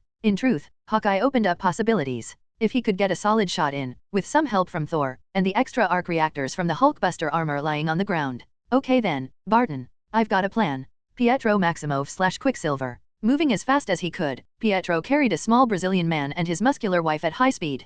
Granted, everything he did was usually at high speed, but that was beside the point. Stopping in front of a tent, he placed the couple on the ground, ignoring their loud cries of thanks in favor of stumbling over to a foldable table with bottles of water all over it. He grabbed one up and practically forced himself to drink it, one palm against the table to support him. Pietro crushed the bottle when he was done and gasped, pulling at his collar. He kept taking long gulps of air, the ocean nearby giving the oxygen a salty taste as it passed over his tongue. Looking around, he took stock of everything. Dozens of people roamed around him, giving the superspeedster a wide berth. Bridge soldiers and other personnel were either defending the area or helping people, putting refugees onto Quinjets and doing first aid. Pietro stared for a moment at the many body bags piled in one area. Then he looked away. After another few gulps of water, Pietro was running again, ignoring the soreness in his legs. Within moments he was out of the camp and back in the city. Pietro breathed hard as he followed the trail of one of the drones, hopping over a pile of rubble, sliding under a metal pole, then taking an alleyway, hopping to run along the wall, then taking another spin as he hopped off of the wall, landed on a railing, then out towards a street. For one moment, Pietro was in the air, 10 feet above the strewn rubble. With a sense of familiarity, he looked around the war-torn street, a heavy feeling his heart, blood pumping at high speed through his limbs. A loud howl, then a scream, filled the air just as he landed, in that split second where he wasn't going faster than sound. Pietro's feet ground into the asphalt, and he leaned forward until he was almost lying down on the ground. In the brief moment when gravity began to pull at him, he began to sprint. Pulling off a drift at that speed was easy if you ignored the strain it put on even his superhuman form. Gritting his teeth, Pietro focused on his destination. By the time he'd reached the place, the wolves had already begun to attack. A small group of people, about 5, wearing fine clothing and carrying heavy luggage, screaming as they tried to run through the jagged metal rebar and concrete rubble remains of a skyscraper, like the bones of some giant. The wolves were the real showstopper. Pietro gaped for a moment. They were massive, covered in grey fur and smelling distinctly animal, the way all predators did, a heavy and enveloping scent. There were 3 wolves, each about as large as a small car. He could easily imagine the blood-soaked beasts hunting mammoths in the ancient world. One of the wolves was in mid-leap, teeth extended, eyes savage. He was aiming to kill a woman in mid-fall. Pietro sped forward. No time to be gentle. He watched carefully as he sped forward, grabbed a piece of metal rebar out of a pile of rubble, and raised it like a spear as he met the wolf at the point it was about to bite into the woman. Running at 300 miles per hour, Pietro stabbed the metal spear in his hand deep into the wolf's eye. Metal sliced through flesh, bone, then flesh again. Pietro twisted to slam his shoulder into the wolf's side at the same time, using his speed and mass to send it flying. It rolled for a moment before slamming into an office desk half poking out of debris, shattering the furniture with its mass. Everyone stilled, staring at Pietro as he looked at the woman he'd saved. He felt a bit of annoyance at how long the woman was taking to realize she'd been saved. Damn it, why was the rest of the world so slow? Run already, he shouted at last. The woman screeched, then hurried up to her feet and sprinting to meet the rest of her group. Scowling, Pietro looked at the 2 remaining wolves. The 2 beasts blinked at him. What? He smirked darkly. You didn't see that coming. The wolves leaped at him on cue. He spun away from the first, slapping it on the snout, then ducked the other, letting it pass over him. Feeling mischievous, he waited until the wolf's hind legs were above him. Then he unleashed dozens of punched into the spot just between the wolf's hind legs. When that wolf landed, it was with a screech of sound akin to a loudspeaker that had broken. Alive, but devastated, it hobbled away, eyes wide. His fellow wolf gave Pietro a look of similar surprise, then began to run. Ha! Pietro chuckled. Then he was running again. Bruce Banner/Hulk. In another part of the city, Hulk was leaping from building to building, trying to get to his friends as fast as he could. Hulk. A bridge operative said through the speaker in his armor. We need to help civilians in a department store nearby. They're getting attacked by something, and you're the closest one to it. Hulk scowled. No, Hulk help friends. Whoever was on the other side paused. Sir, I understand, but these civilians are in danger. We need to dash. Within the mind of Hulk, Banner rose. They're right. Thor and Tony can fight, but those people can't. If we don't help, they might die. Hulk waited for more. For the insistence, the annoying yells, puny Banner shouting at him, chaining him. Banner said nothing. Hulk scoffed, then nodded. Hulk go to people. Where? The person on the other side paused again. Oh, that's great. Here, I'll send the coordinates to your armor. Hulk landed on a building, ignoring the sound of glass shattering that followed. For a moment, it was quiet. Then his armor began to blink on the right gauntlet. He spun to his right, then back to the left as the blinking light got brighter. Once facing the right direction, the light stopped blinking to glow steadily.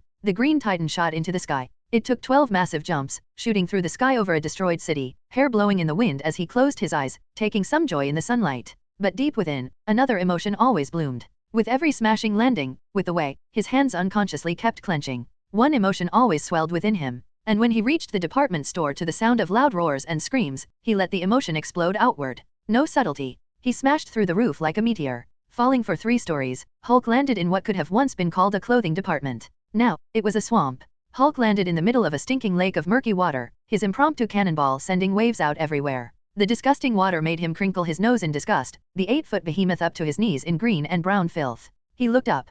People were running away screaming. He was used to that. He was less used to the sight of dinosaurs. Well, one dinosaur. Standing in the middle of the clothing department turned prehistoric swamp, the tall dinosaur stood over the landscape. It held half a dead corpse in one hand, the other half in its mouth. It stared at Hulk with predatory fascination, long tail swinging back and forth behind it. T-Rex? Bruce asked, stunned. No, it's too big. And why doesn't it have feathers? Look at those arms, they're too long. How did it? And this swamp? Did it get pulled in along with its environment? Hulk didn't have as many questions. Instead, he roared. So did the dinosaur, dropping the corpse in its hand. The massive beast ran towards Hulk, jaws sweeping down to devour him. Hulk grabbed its jaws as the creature came down, roaring as he was forced back by the massive bulk of the dinosaur. With a twist, Hulk pulled the beast around, the creature growling in surprise as it was tossed aside, smashing into a pillar. Dazed, the creature spun around. A loud snapping sound followed the tails passing through the air before the tip hit Hulk in the chest. Right, I remember that T-Rexes can apparently break the sound barrier with their tail swings, Bruce mused as Hulk was sent through the air like he'd been shot out of a cannon.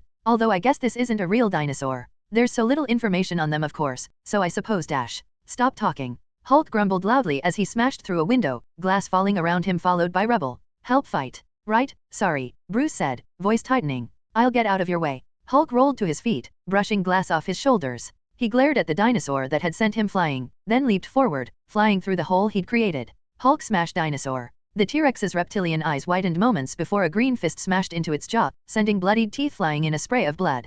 Gwar. Spinning back with impressive fortitude, the dinosaur headbutt his opponent. Hulk roared, wrapping his arms around the head smashed into his chest. Saurian suplex. Holding onto the dinosaur's head, he lifted and pulled. In complete defiance of physical laws, the dinosaur was lifted off the ground. Taloned feet twisted through the air, green skin of 2 vastly different hues bunched up with muscle, and an 8-foot green man suplexed a dinosaur. Cratering the ground with a crunch of bones shattering against the stone, the T-Rex died on impact surrounded by the corpses of the humans it had eaten. Hulk spun to his feet to stare down for a moment, making sure the creature was dead. Wrath is a bad influence on you, Bruce noted within his other half's mind. Wrath is good influence, Hulk scoffed. He leaped out of the building, heading out to aid his friends once again. Thor Odinson/God of Thunder. Thor swallowed blood, and spat to the side, glaring. Once the shock had worn off and he was actually in combat, Ulick's grinning face was a callback to far simpler times. As a younger man filled with grand thoughts of honor and glory, before the events of the last few years. Twisting Mjolnir in his palm, the handle mystically clean of any sweat or blood, Thor ignored the sound of Tony landing beside him, focusing instead on the voice in his ear as it explained everything.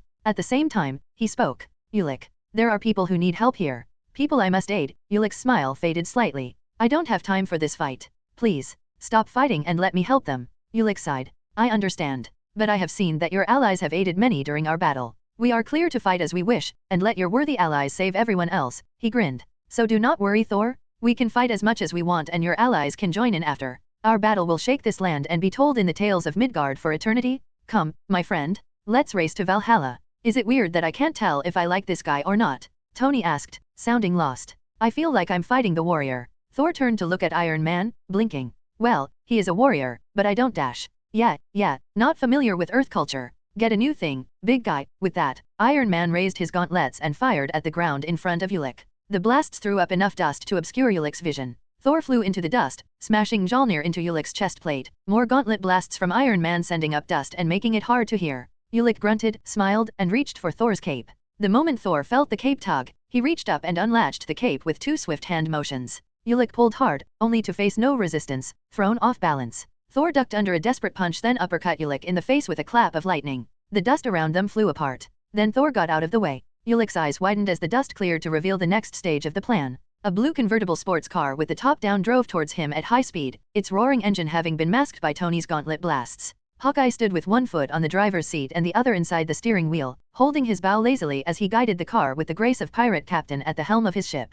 Mockingbird stood on the hood with her feet set. The pair leaped off the car just at the point of impact. The sports car smashed into Ulick, the explosives set inside exploding at Mockingbird's command. Ulick was sent stumbling slightly but kept in place for Hawkeye and Mockingbird. Hawkeye pulled and fired his bow 4 times mid-flip, 2 of the arrows hitting the concrete and send Cadams to devour the stone, briefly leaving Ulick about to fall into the hole created. 2 more arrows hit the hole and exploded with massive concussive force, joined by Mockingbird tossing flashbangs that exploded in Ulick's eyes. He shouted in pain and confusion. Hawkeye and Mockingbird landed and rolled out of the way as Thor and Iron Man struck next in the brief millisecond where Ulick was in the air. Standing side by side, Thor swung his hammer at high speed over his head, lightning striking the metal over and over. Iron Man had the remains of the Hulkbuster backplate strapped on with haphazard regard for safety, his center arc light alight with power. The two struck, Unibeam and Thunderblast smashing into Ulick. The troll could barely be seen laughing joyfully as he was tossed in a haphazard arc across the battlefield. And up, and up, and up. Thor blinked, surprised, as a laughing Ulick was sent into the horizon, disappearing in a flash of light.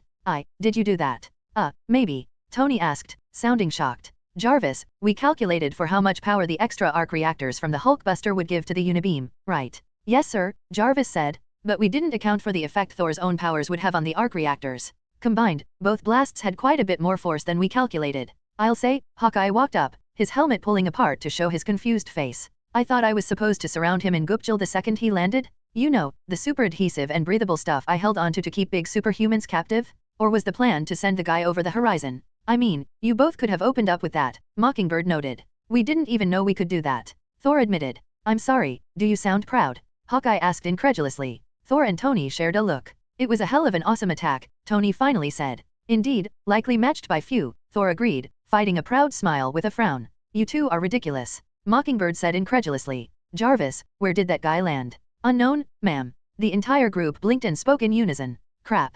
Maria Hill/Director of Bridge. You lost him, Maria asked, crossing her arms and staring at the main screen of her helicarrier, shaking her head. This guy just laughed while fighting 2 of our heavy hitters and knocking out a third, and you guys tossed him out of the city. On the screen, Tony Stark stood sans armor in a medical tent. Behind him, the unconscious form of Dial lay on a bed being looked over by a doctor while Thor, Hawkeye, and Mockingbird stood next to Tony. The billionaire chuckled nervously. You did hear the part where it was an accident, right? You accidentally sent one of the most powerful beings we've ever seen into the outskirts of a city full of demons, wolves, and from what Hulk tells me, dinosaurs. Wait, dinosaurs? Tony and Hawkeye asked, sounding delighted. Focus. Maria barked. Jarvis, X. Nothing miss, Jarvis admitted. It may be interference from the event or some consequence of the being's composition. But he's gone. Maria spat out a curse. She closed her eyes, ignoring the flinching group of techs around her, then turned to Victoria Hand. Get our people working with every information asset we have to find out where the hell that thing landed. We might be able to handle the rest of the forces here but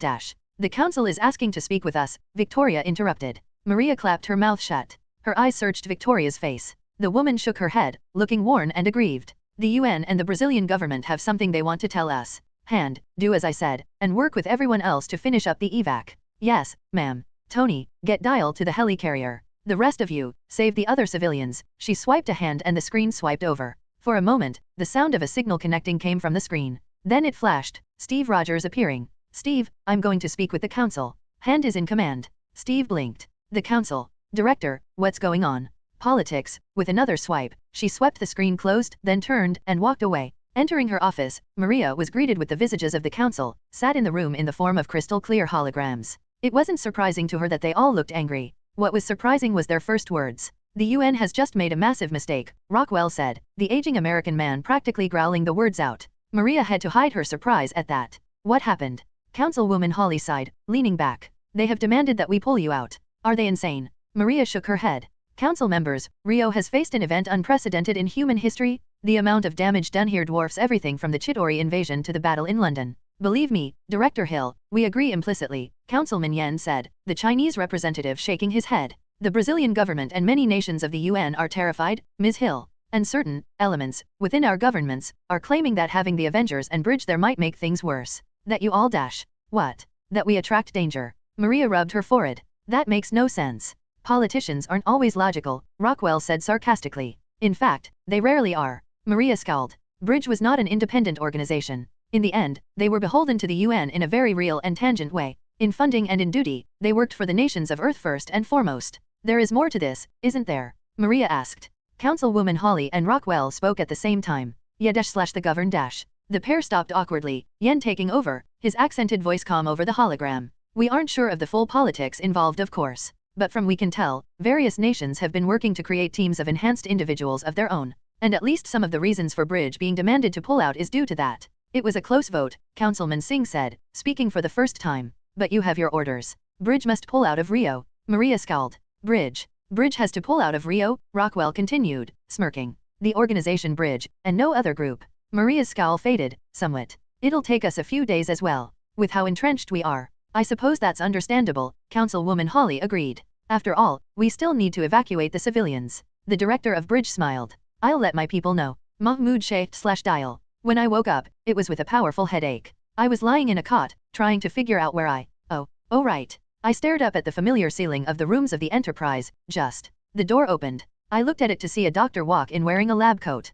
What happened? I asked her. The black woman blinked. Oh, you're awake. What happened? I asked again. How long was I out? She blinked, then sighed. You woke up a couple of minutes after you were knocked out, but you were apparently worn out enough to pass out again right after. Although some of the scientists have been saying that the troll may have had something to do with it. I scowled. Ulik had beaten me. Damn it. The door opened before the doctor could say anything else, and Sky walked in, wearing the armor I'd made her. Usually, I smiled when I saw that. Right now I was fighting a headache. She stopped and blinked at the sight of me. Just behind her, Jen walked in, followed by Creel. Hey, Sky said, her armor clinking open to let her step out of it. She left it standing in the center of the room, walking over to my bed. You look like shit. Jen grinned, while Creel huffed out a chuckle of his own. I didn't laugh. For some reason, they seemed surprised by that. Creel stood at the head of my bed, while Jen and Sky stood on my left and right sides, respectively. I shifted in the bed, grunting, then looked at my wrist. The Omnitrix sat there, glowing yellow. For some reason, it seemed to glow a little brighter than usual, but that might have been my headache.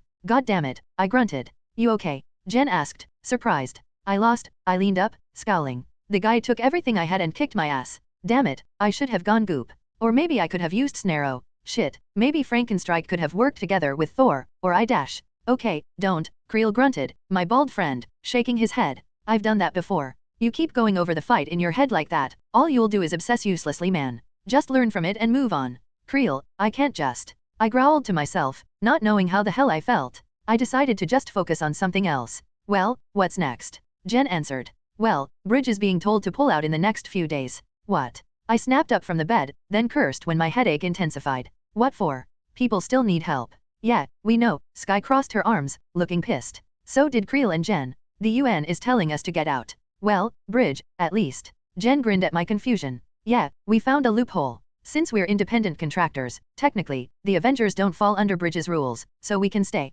Well, except Sky, I mean. Yeah, turns out actually joining Bridge has its disadvantages, Sky scowled. We still have a few days before that though, so we'll do what we can. And all us former cons have to return to, Creel said, crossing his massive arms. Since we technically work for Bridge as part of our community service. What about Cap and Nat? I frowned, feeling my headache slowly fade. And Hartley. And Clint. I mean, you get my point. Yeah, Cap's fine but has to go, Sky said. So fine, Jen said wistfully. So fine. Sky agreed. Guys, seriously. Creel asked with a grunt. Look, back to something other than the who's who of finest butts in the Avengers I said. Nat, everyone said at once. Including the doctor. I sighed. Doc, when can I fight again? I asked. I have no idea, the doctor said. We all stared at her. The black woman sighed. Usually I'd say no, but you're on the borderline between human and superhuman. I can't say if transforming will heal you or not. Yeah, that was fair. I had no idea if it would either. I seemed to remember a few times where Ben had been just fine, but then there was the time he'd got a cold so severe even heat blast had gotten it.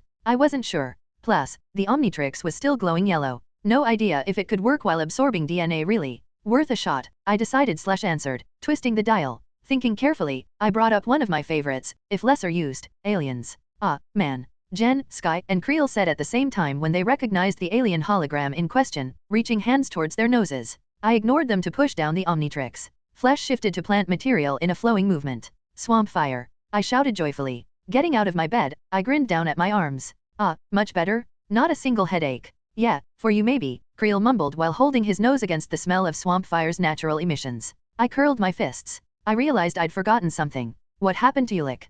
Creel coughed. Right. About that? We didn't have time to go over much. The second I was declared able to fight again, I was sent out with the others. I stayed swamp fire when we landed back in the city. I'd have changed back, but a small team was fighting off an attempted incursion when we were about to leave, so I simply landed as the green plant alien. The one with fire powers as well I mean. Fighting a group of armored knights yelling and calling me a monster in the middle of a modern city while in swamp fire reminded me painfully of Alien Force. Shut up, I told the man who'd called me a demon again. I lifted the armored knight and tossed him into the air, ignoring Sky's repulsor blast knocking him out of the air. Where is Ulik now then? Jen, the closest person next to me, looked over, confused. She held another knight in her left hand, his chainmail curled in her fist. The guy was screaming, stabbing at her over and over with a dagger, his sword in his other hand having crumbled when She-Hulk had grabbed it. I could still see her fingerprints embedded in the iron if I looked closely. Really? We're fighting medieval knights and you're still focused on that? I barely kept my immediate response from passing my lips. He beat me. What a childish thought.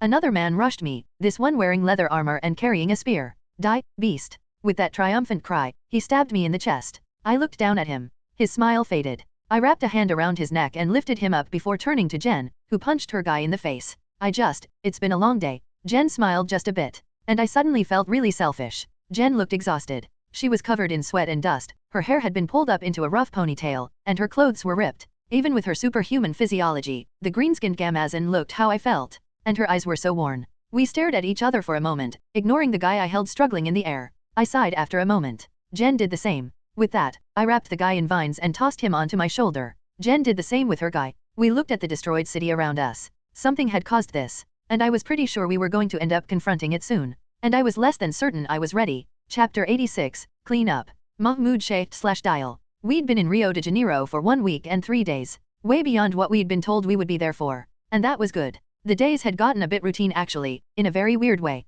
Wake up at 3 a.m., have breakfast with the others, then go out and fight things/save people/move rubble. In between was all the paparazzi. Seriously, there were a shit ton of journalists around, all taking pictures of Avengers and bridge soldiers fighting the monsters that had appeared in Rio as often as they could. I had no idea how to feel about that. I mean, all of the Avengers were badass to see in action. But, and not to be cliché, all the normal people fighting alongside us were also freaking awesome. Numerous charitable organizations from the Red Cross to Doctors Without Borders had landed on the ground, supporting us with food, medical supplies, and people with real experience in disasters. Maria Hill was a freaking political genius. She'd fought tooth and nail the entire time, stopping every attempt to pull us out early. First, because we were technically contractors, the Avengers could volunteer to stay as long as we wanted. We officially had a patrol schedule set up and everything, even plans to continue things afterward and come from New York every once in a while. At least for as long Rio had monsters. Second, she'd used every loophole and law available to extend our time in Rio while taking interview after interview to make sure the news knew exactly what the plan was, and who was at fault.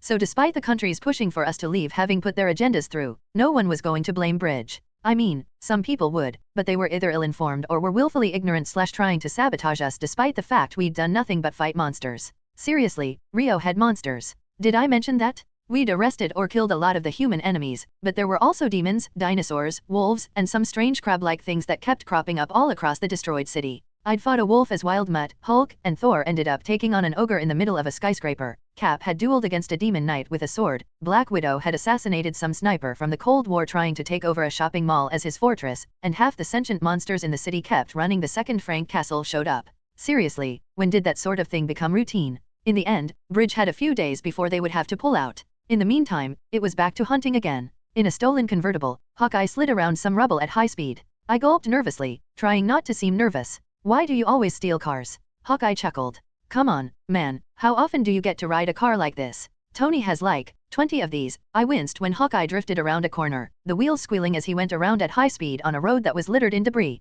We were both dressed in our full armor with our helmets down, my gauntlet hands clutching nervously at the handrests. Dude, slow down. We don't have red lights or other cars to worry about, you realize that? Hawkeye asked, turning to cock an eyebrow at me. And don't you spend half your life in super fast alien bodies or something? That's different. I winced when Hawkeye drove through the remnants of a shop window to enter through a building. We drove through for a moment, the car rolling over debris at 80+ miles per hour before smashing out of another window. Yeah, sure it is, Hawkeye said casually. Look, let's talk. Just to distract you. Talk about what? The fact you've apparently been trained to drive by Commander Shepard. I asked in horror, yelping when he somehow ramped off a shopping cart to leap over some rubble. Commando, not that. Hawkeye slowed down the car. As I breathed in relief, he looked over at me. Kid, you need to take a break after this is over.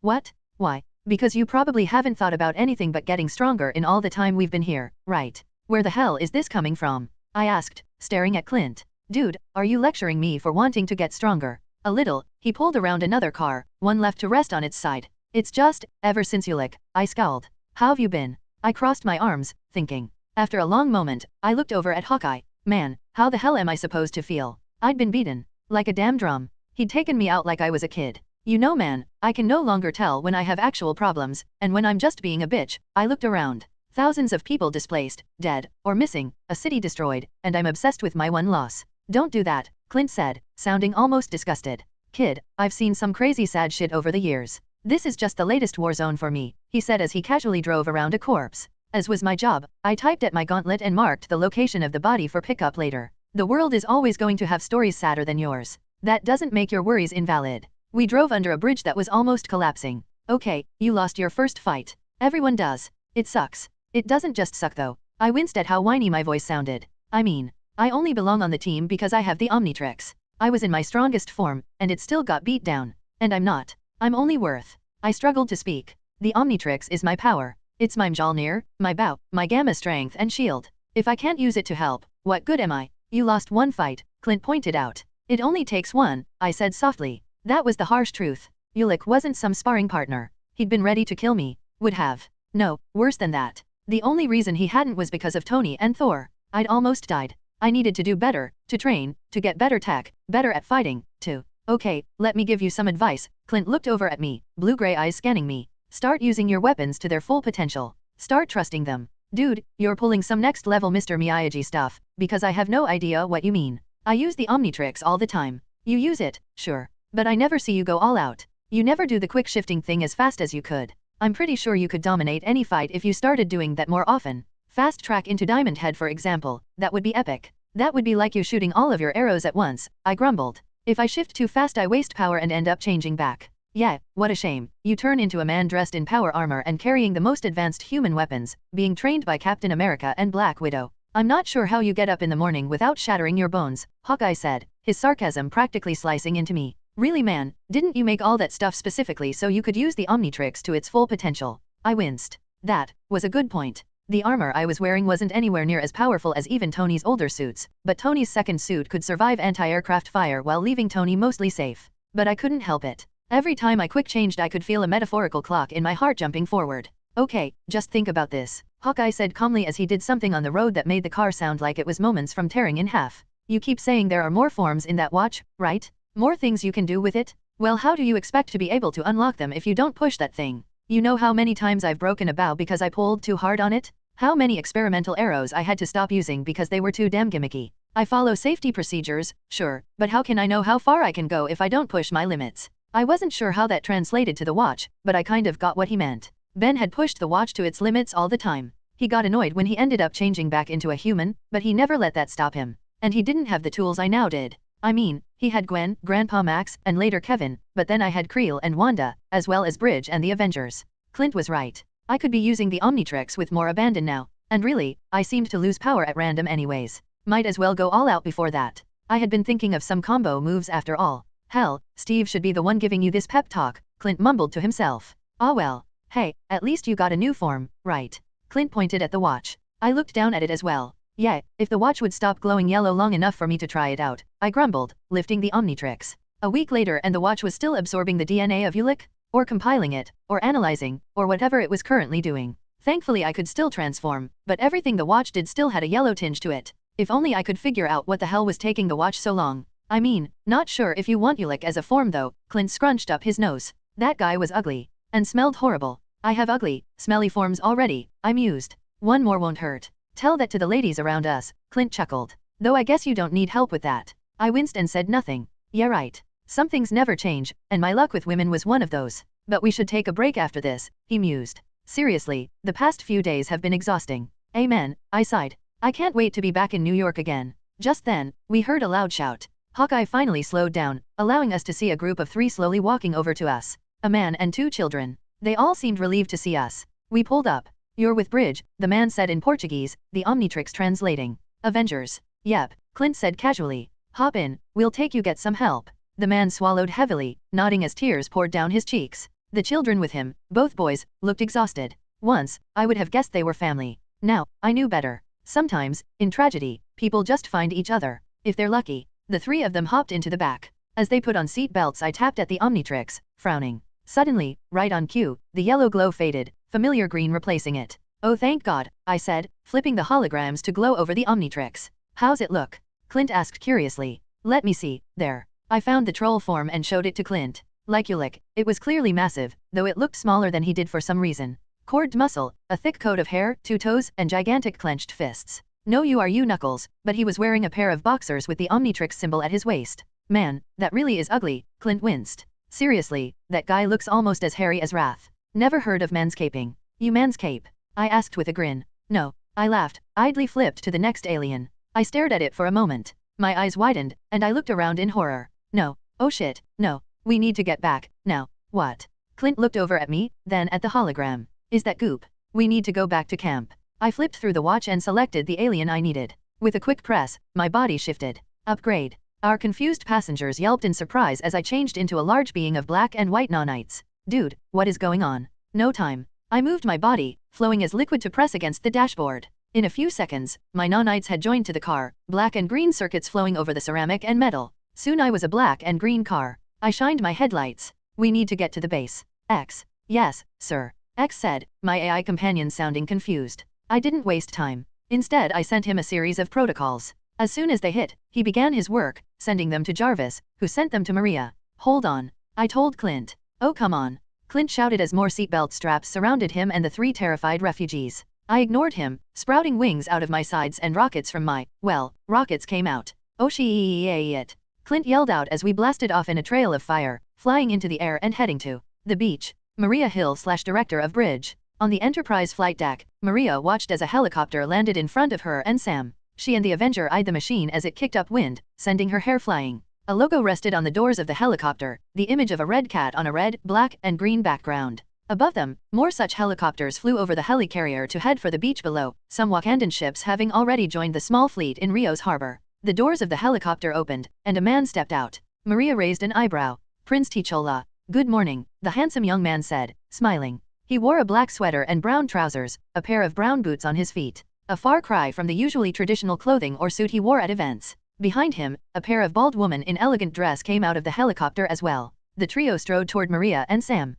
My apologies for us taking so long to get here. We had to fight through quite a few regulations. We've had some issues with that as well, Maria said with a smile. Still, we hadn't expected the Crown Prince himself to arrive. Hell of a PR moment for Wakanda, Sam noted idly. At that, T'Challa frowned. No, I am here for more than simply to help Rio. I must meet with you for other reasons. If you would please, I'd like to join you in a private room. Maria pursed her lips. Of course. Let me just dash. Suddenly, Maria and Sam's comms came to life. Priority alert. Maria turned to look at Sam as the rest of the message played. Their faces became visibly horrified as T'Challa and the women behind him watched in confusion. Prince T'Challa. Maria barked, spinning to look at him. Tell your people to avoid the beach for now. If the infection spreads, they might be our last hope. Infection? T'Challa asked, his eyes narrowing. Sam. Maria barked, taking a quick stride towards her command center. On it. Sam shouted, running off towards Rio. Falcon. In a flash, his armor surrounded him, a pair of wings sprouting as well. He rocketed off, leaving T'Challa to follow Maria in confusion. We'll need to scan every person in the area if this thing is as infectious as we believe, Maria said, eyes narrowing. Mahmoud /dial. I looked over the analysis I'd made, trying to narrow down any mistakes. I'd been prepared for something like this. After all, since I'd become a full Avenger I had files galore for the day I might fight this or that person/alien. We had plans in place for just about everything, including the Beyonder, though the plan for him as of right now was to figure out some way to jailbreak the Omnitrix or design some weapon with universal capabilities. Point was, we had a plan. I turned to look about the room. Several monitors stood around us. Carlson and his team were on one, my fellow nerd staring out with his arms crossed, Fitzsimmons behind him as they read my analysis. Tony was on another, only his face showing up since he was in the suit. Maria was on another, Victoria hand behind her on the right, T'Challa, surprised me to see him, on the left with some of the Dora mileage. Cap and Nat were streaming from a rooftop in the city, while other Avengers who weren't with us were also streaming from around the city. Inside the actual tent, Dr. Bill Foster, Clint, Jen, Creel, and Frank Castle were watching me as well. A mirror rested nearby. Okay, final breakdown, I said, trying to sound impressive. These things can combine with people the way Upgrade combines with machines. They enhance strength, speed, and can give their hosts a variety of powers besides that. They also eat human brains sometimes. They have 2 weaknesses, fire and sounds with immense force behind them. Even then, they are tough. Even the weakest ones can take bullets and just shoot them back. We don't know how many there are, but the Omnitrix absorbed one. I raised the Omnitrix and pressed down. In a flash, my body changed again. You'd think it felt like Goop or Upgrade, but once again, it felt different.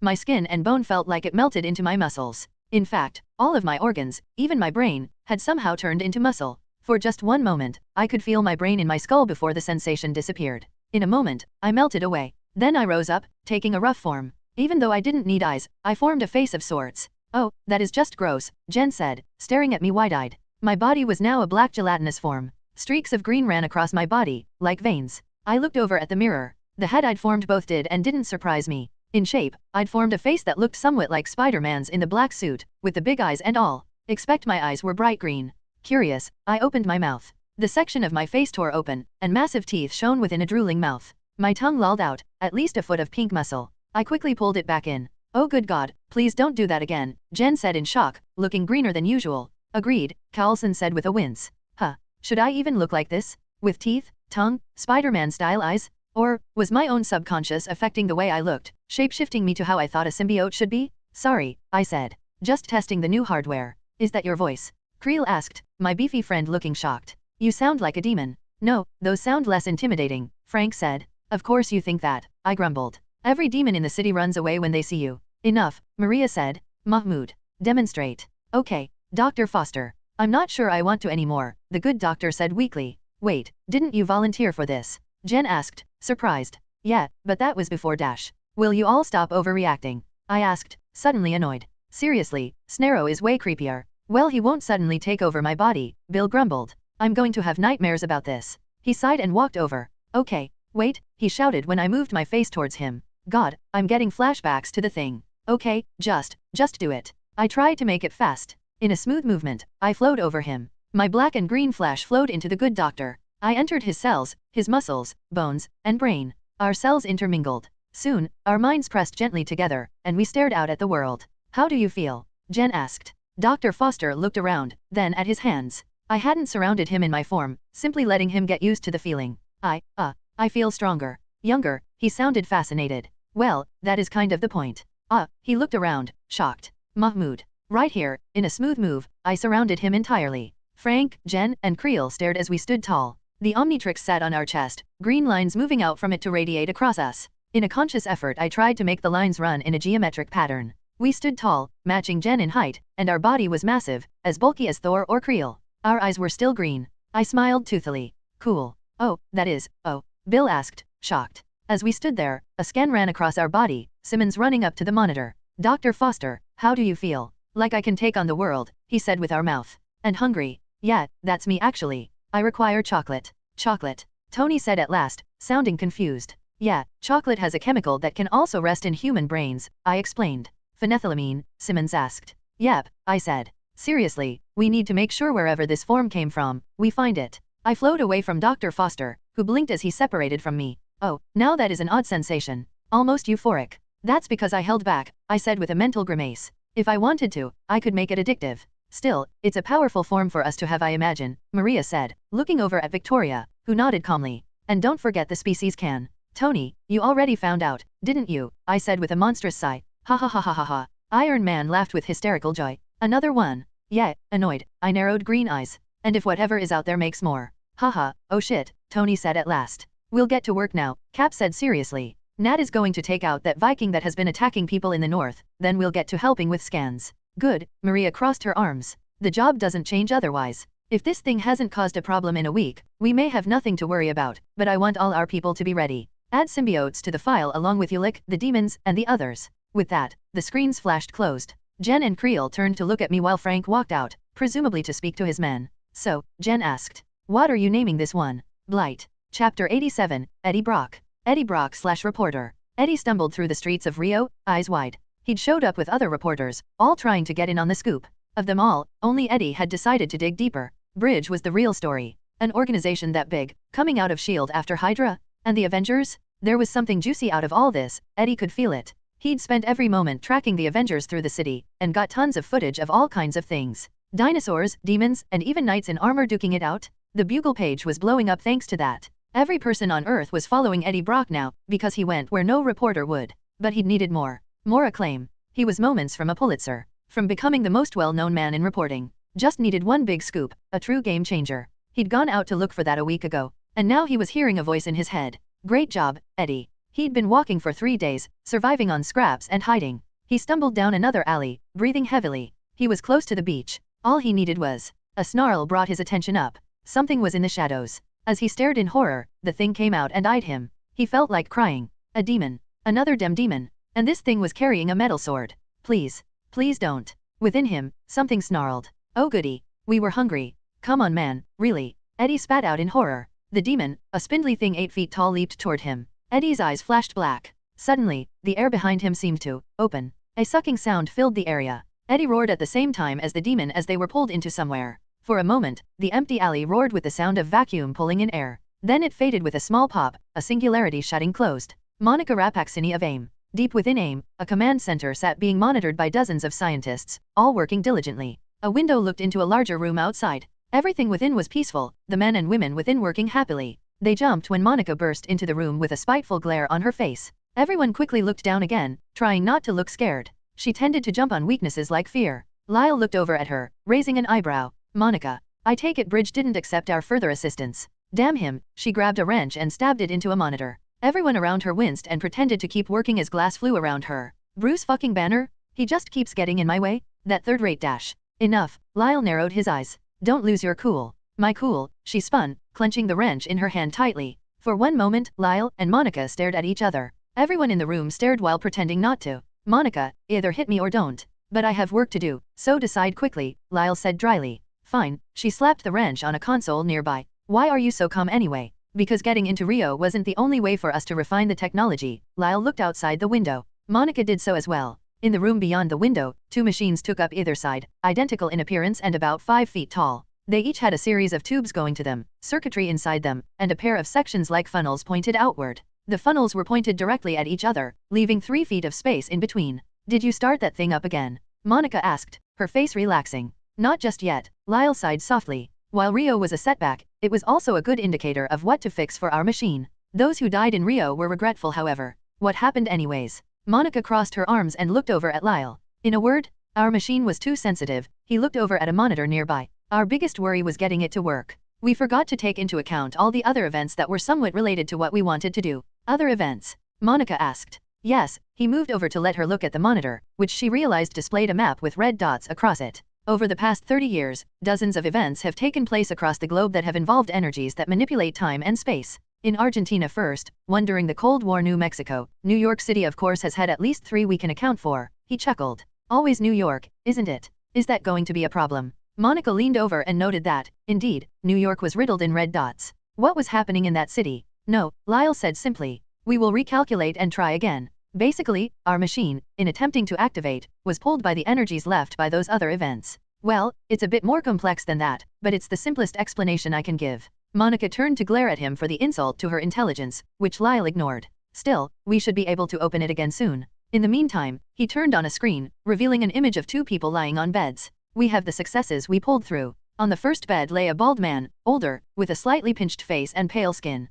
On the other, a much younger woman lay, her red hair pouring over the sheets. She was beautiful and well-formed, while the older man was almost skeletal in comparison. Weren't there 3 people? Monica asked idly. The third escaped. What? Monica tried not to sound as though she found that fact amusing. How? Well, Lyle put on a video. On the screen, a naked figure strode down a hallway. 3 men with guns confronted him, all wearing body armor. A flash of silver was followed by the naked figure leaping forward. Blood sprayed. An almost inhuman roar filled the air, actually shaking the camera. From camera to camera, Lyle showed the figure's progress. Muscles bunched beneath tan skin, and black hair flowed as the figure flowed into battle. Bullets flew. He didn't seem to care, or even be hit. Again and again, blades slashed deeply through body armor to dig into flesh. The figure was inhuman, almost supernaturally agile and strong, lifting men as large as football linebackers and throwing them aside. At one point, the figure was standing amongst a pile of bodies. Blood poured from his blades. His chest was splashed red. His eyes almost seemed to glow. Our security personnel were killed, Lyle said softly. Armed with assault rifles, body armor, and training, and this, savage tore through them. Enhanced. Monica asked almost breathlessly, her eyes panning the muscular man's naked form without shame. Maybe, Lyle shook his head. He escaped into the mountains outside. I have my men chasing him, but whoever he is, he's familiar with forests, even with all the snow outside. Maybe we'll get lucky and he'll die of frostbite. Lyle shut off the video. But we have these 2, and I believe they may be just as useful. Monica rubbed her chin. What about our benefactor? Nothing, Lyle admitted. Just more files to enhance our robotics research. I'm not sure if we're going fast enough for him. Then we'd better pick up the pace, Monica smirked, looking at a certain folder on the computer nearby. caret, hashtag alpha dollar alpha and alpha caret hashtag, asterisk hashtag and asterisk omega and, alpha. These bots aren't going to build themselves after all, she said with a greedy gleam in her eyes. Chapter 88, Ben 10 Omniverse. Professor Paradox / at your service. Nothing quite put the world into perspective like stepping into another universe. Indeed, it was quite invigorating, realizing how vast and wonderful reality was. Paradox sighed with a small amount of satisfaction as he took a sip of Earl Grey tea, looking on at the wondrous planet of Galvan Prime. A planet of technology run amok, of miniature skyscrapers stretching for miles. Well, miniature for him. For the tiny forms of the Galvan people, they were massive. It was rather amazing. A miniature city, stretching out to the horizon. Like Coruscant but so much smaller, more intricate. And much better smelling of course. I never tire of seeing this beautiful city of yours, Azimuth. Paradox looked behind him with a smirk on his face. Save it, at a small desk, the smartest being in the universe, or at least 3 to 5 galaxies, typed at a computer, scowling heavily. I never gave you permission to do this, Paradox. You have no knowledge on the software, no understanding on the precision required to make it work. I do not, Paradox admitted freely, even with all the time in the universe. But then, that is what I have you for. The grumpy alien huffed.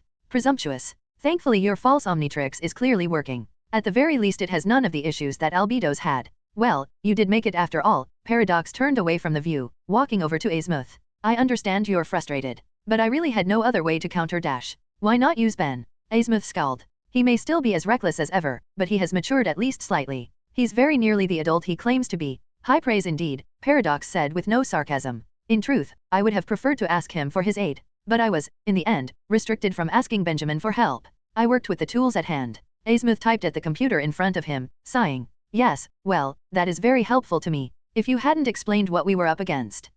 Paradox said mildly. Can you claim this hasn't had benefits for your own research? He brought up an image. On it, 3 beings could be seen. In some ways, these beings are interesting. Except this one, Azimuth scowled, bringing one of the images forward. A species that changes its power set based on the domain it represents? What insane environment would cause an evolution like that? A good question, my friend. But I was actually speaking of that. Paradox pointed at something nearby with a single elegant finger, eyes still on the back of Azimuth's head. The Galvan looking in the direction of the device Paradox had pointed out. A large round device about the size of a doorway, the hoop that made up the device currently turned off. Azimuth scoffed. Please. I've been developing that long before you decided to meddle. This simply accelerated my plans. Ever the humble one. I don't need to hear that from you. Azimuth shook his head. But this really was the next logical step. It may have taken time, but there is peace in our universe now, as much as there could be. All thanks to Ben and his allies. If I could help spread it to the multiverse in the same way, maybe she dash. He didn't finish. Paradox didn't pry. The 2 ancient men stood side by side for a moment. Azimuth finally sighed. Well, what this? Dial, he's calling himself. Yes. Ridiculous name. Azimuth crossed his hands behind his back and sighed. Well then. Best of luck to the lad, at least until I can test him myself. Ben Tennyson / Ben 10. On Earth, a loud explosion echoed through the city. In front of a large bank, people ran from the site of the explosion. A massive pair of beings stepped out of the bank. They were both 10 feet in height at least, ignoring the screaming masses. One looked like a bipedal mammoth, its brown fur stinking as red eyes stared and massive hands clutched at duffel bags pouring cash onto the ground. It huffed angrily at the screaming humans and aliens around him, then roared. The other being slinked alongside him. Built like something from a primeval age, the scaled being hissed, its blue and green scales flashing in the light as the velociraptor-like being glared around. When a particularly loud scream filled the air it paid attention. Spinning, the reptilian creature narrowed its eyes at a screaming woman with purple skin. Raising its head, the creature spat a stream of green liquid at the woman. As the stream hit the asphalt, the green liquid immediately ate away at the stone, revealing its acidic nature. The woman screamed again, trying to dodge far too late. A pink force field came to life around the woman. The green acid splashed against the liquid to no avail. Man, robbing banks, everyone in the area, monsters included, looked up at the speaker. Standing on a pink platform of energy above the crowd, Ben Tennyson grinned, dressed in a black hoodie with a green stripe on the right side that stopped at a circle encompassing a number 10, a laser pistol at his hip and a cocky grin on his face as his eyes shone with mirth. Now in his mid-20s, the superhero was more built than he had been in his youth, the well-trimmed beard on his face a testament to that. Dr. Animo really has lowered his standards. Were they that high to begin with? Gwen Tennyson stepped forward alongside him as she maintained the platform they stood on. She wore a blue and black sweater with a symbol of a cat at the center of her belt and stone-like emblems along her arms, her hair cut asymmetrically so that it was shaved on one left side and long on the top and right side. He was always all talk. An ironic statement, Miss Tennyson, Rook said from his position kneeling on the pink platform. Dressed in the white and black armor of the plumbers, the blue-furred alien took careful aim at the monsters with his proto-tool. Given that we are currently talking as well, What he's trying to say. Kevin Levin stepped forward, flipping a coin in his hand, glaring angrily. He caught the coin and began to shift colors. His pale skin, black shirt, and lock necklace with the number 11 on it all turned into the color of steel. Enough talk. Let's kick some ass. The beasts below roared, rushing forward.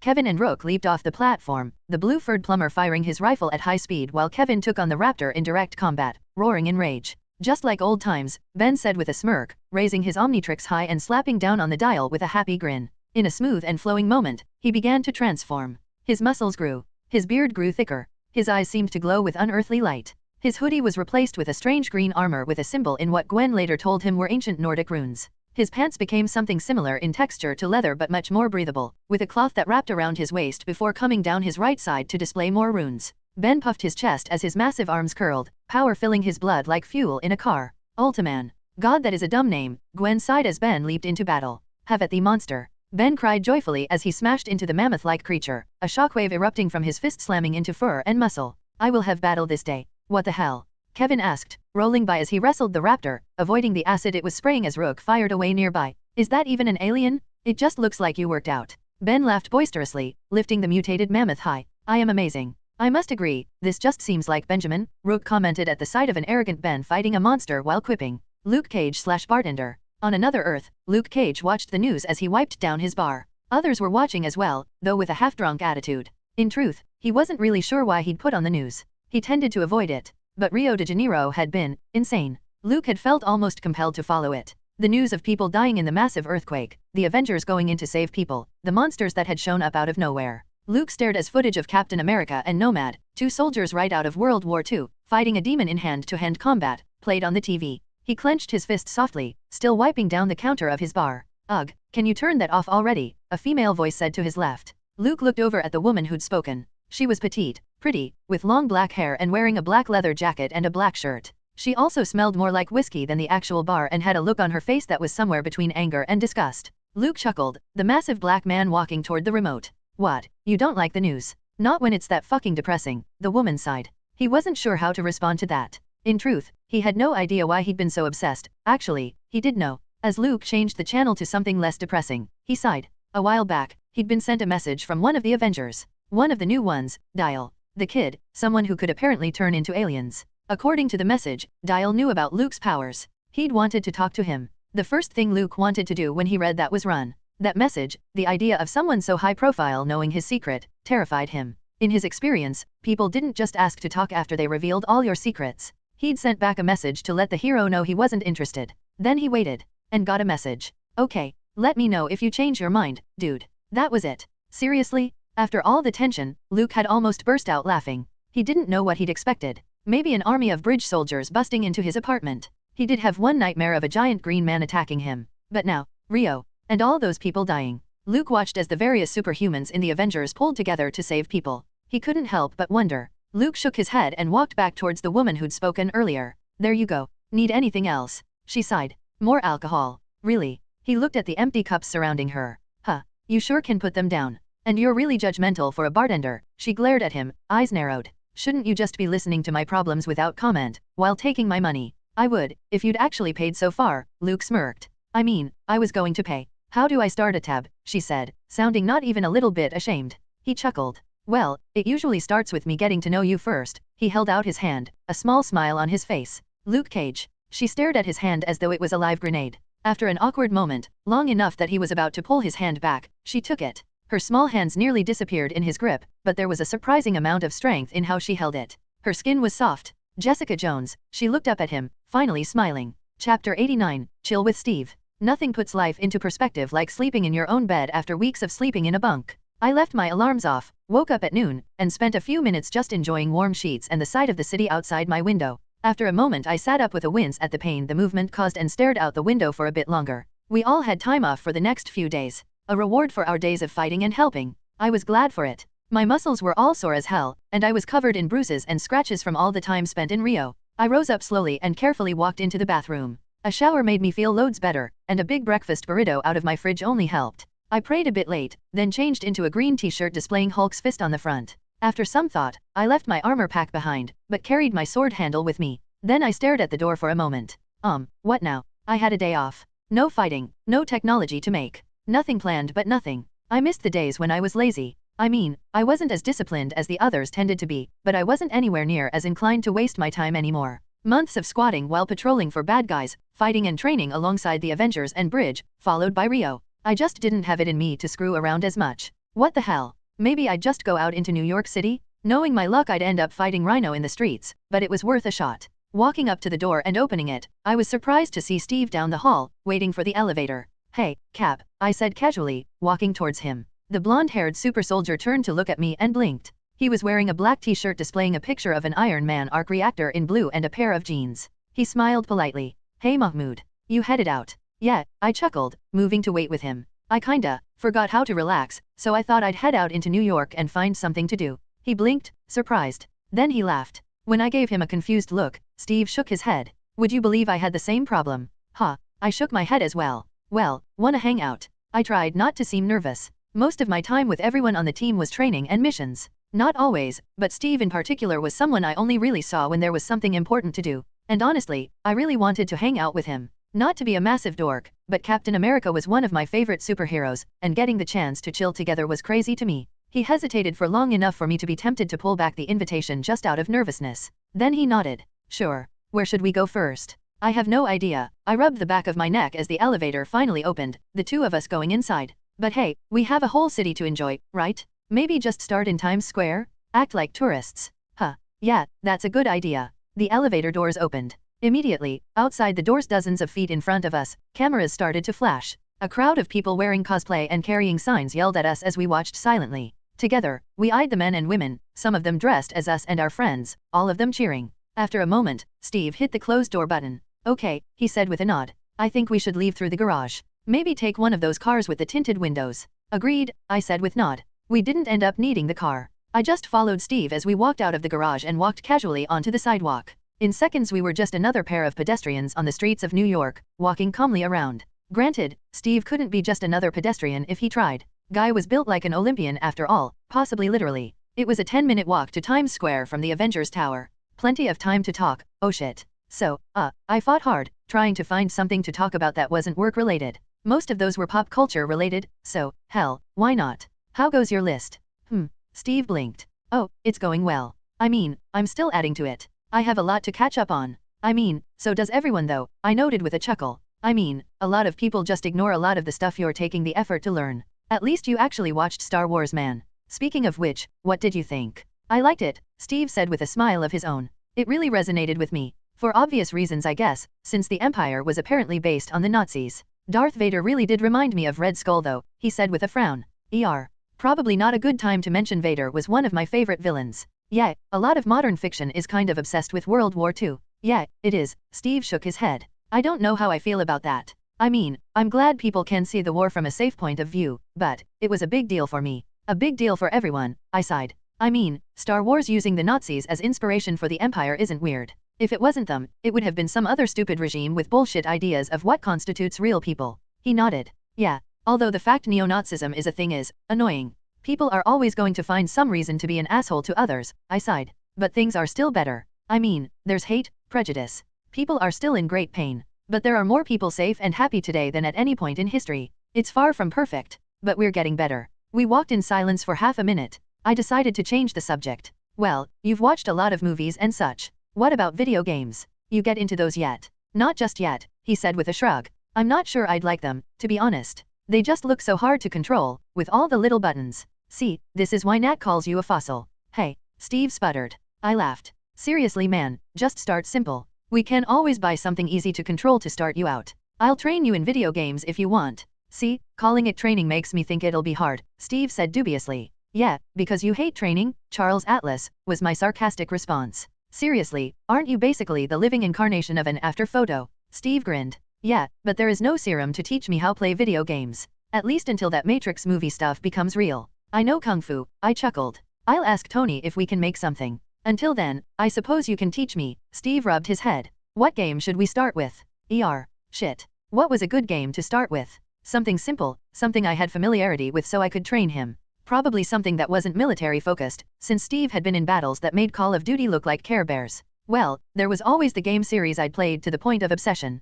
Pokemon, I said at last, not even slightly tickled at the hilarity inherent in teaching Captain America how to play Pokemon. That kid's game? He asked, sounding confused. Hey, they didn't base an anime on it for no reason, I said idly, stopping to drop a few bucks into a homeless man's cap, the man giving me a thankful look. Granted, it still pisses me off that Ash is 10 years old after all this time.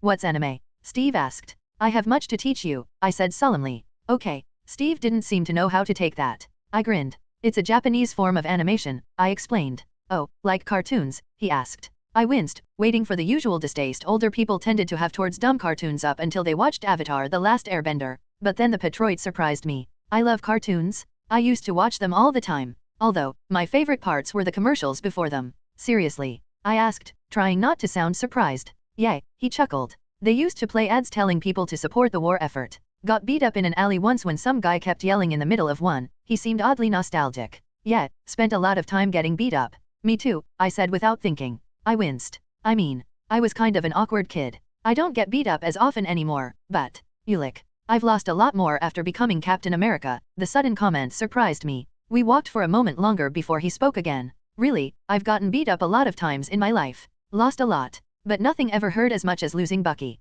Or waking up to find out the world had passed me by. Then getting beat up by my best friend. He smiled. I always keep going though. It doesn't always work. I know I'm going to lose a few more times. Even as strong as I am, there is so much out there stronger than me. I just can't let that stop me. I have to keep going. That's why I don't mind losing. I'm used to it. And I'm used to getting up again after. Because as long as I can stand up for something greater than me, that's worth losing for. Worth dying for. That's why I don't mind losing. I'm used to it. And I'm used to getting up again after. I struggled to think of something to say. Sam was right. Steve really could pull an awesome speech out of his ass. Seriously. I guess I have to do the same thing. Though, I guess getting knocked out by Ulick isn't the same as what you went through. What's the one thought that keeps popping into your head when you think of that fight? Steve asked. I stopped walking. A new RU knuckle flashed into my mind. The realization ever since that without Tony and Thor, I would have. I thought I was going to die. That feeling. That helplessness. It'll always pop up after someone beats you down like that. Believe me, I know. He stopped me, putting a hand on my shoulder. There's just one thing you can do. Get up.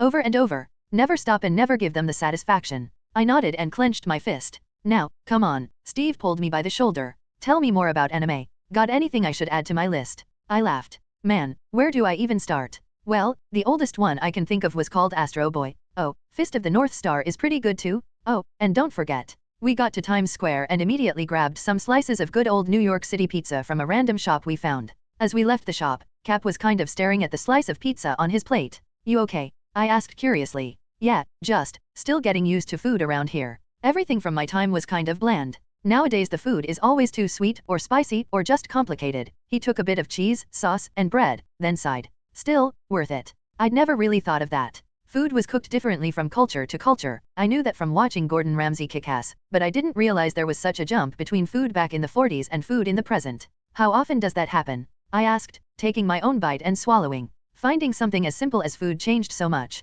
A lot, to be honest, he shrugged. Like here, he pointed with his pizza at the city around us, a billboard flashing with the latest Broadway show. I hid my excitement at the sight of it. These billboards used to be painted. Not giant TVs or electric lights. Huh. And I guess the buildings were smaller too. Oh yeah, he grinned. I don't know though. The city still feels the same sometimes. I wouldn't know, I admitted. I'm a Cali native. Everything here feels like San Francisco got a size upgrade sometimes. He laughed. I can imagine. How long did you live here before we met? Like, 2 months. I blinked. Man, lots of things have changed since then. For all of us, Steve shook his head. Shield, Hydra, New Avengers, Bridge. And now I'm a billionaire, I said idly. I was homeless before. You were? He sounded surprised, then looked embarrassed. Oh right. I forgot, sorry. It's cool, man, I said as I led us to a table to eat at. I had superpowers. My homelessness barely counted. Seriously, I had the Omnitrix. I didn't have to deal with the same problems others did when it came to that. And every day I was thankful for that.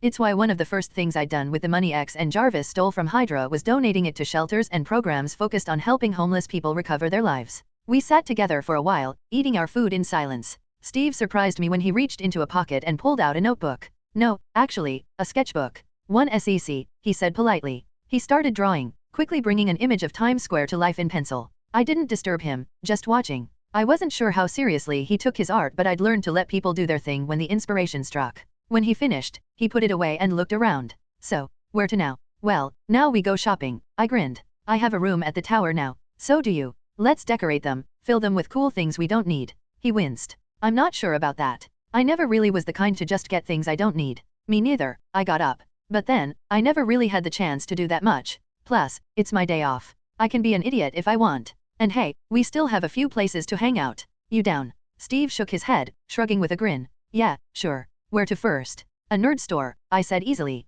I'm getting Avengers merchandise. Can't we get those for free? He asked as he got up to follow me. Yeah, but this way annoys Tony more. Steve thought about that. You know, maybe I should get something. Chapter 90, with Steve.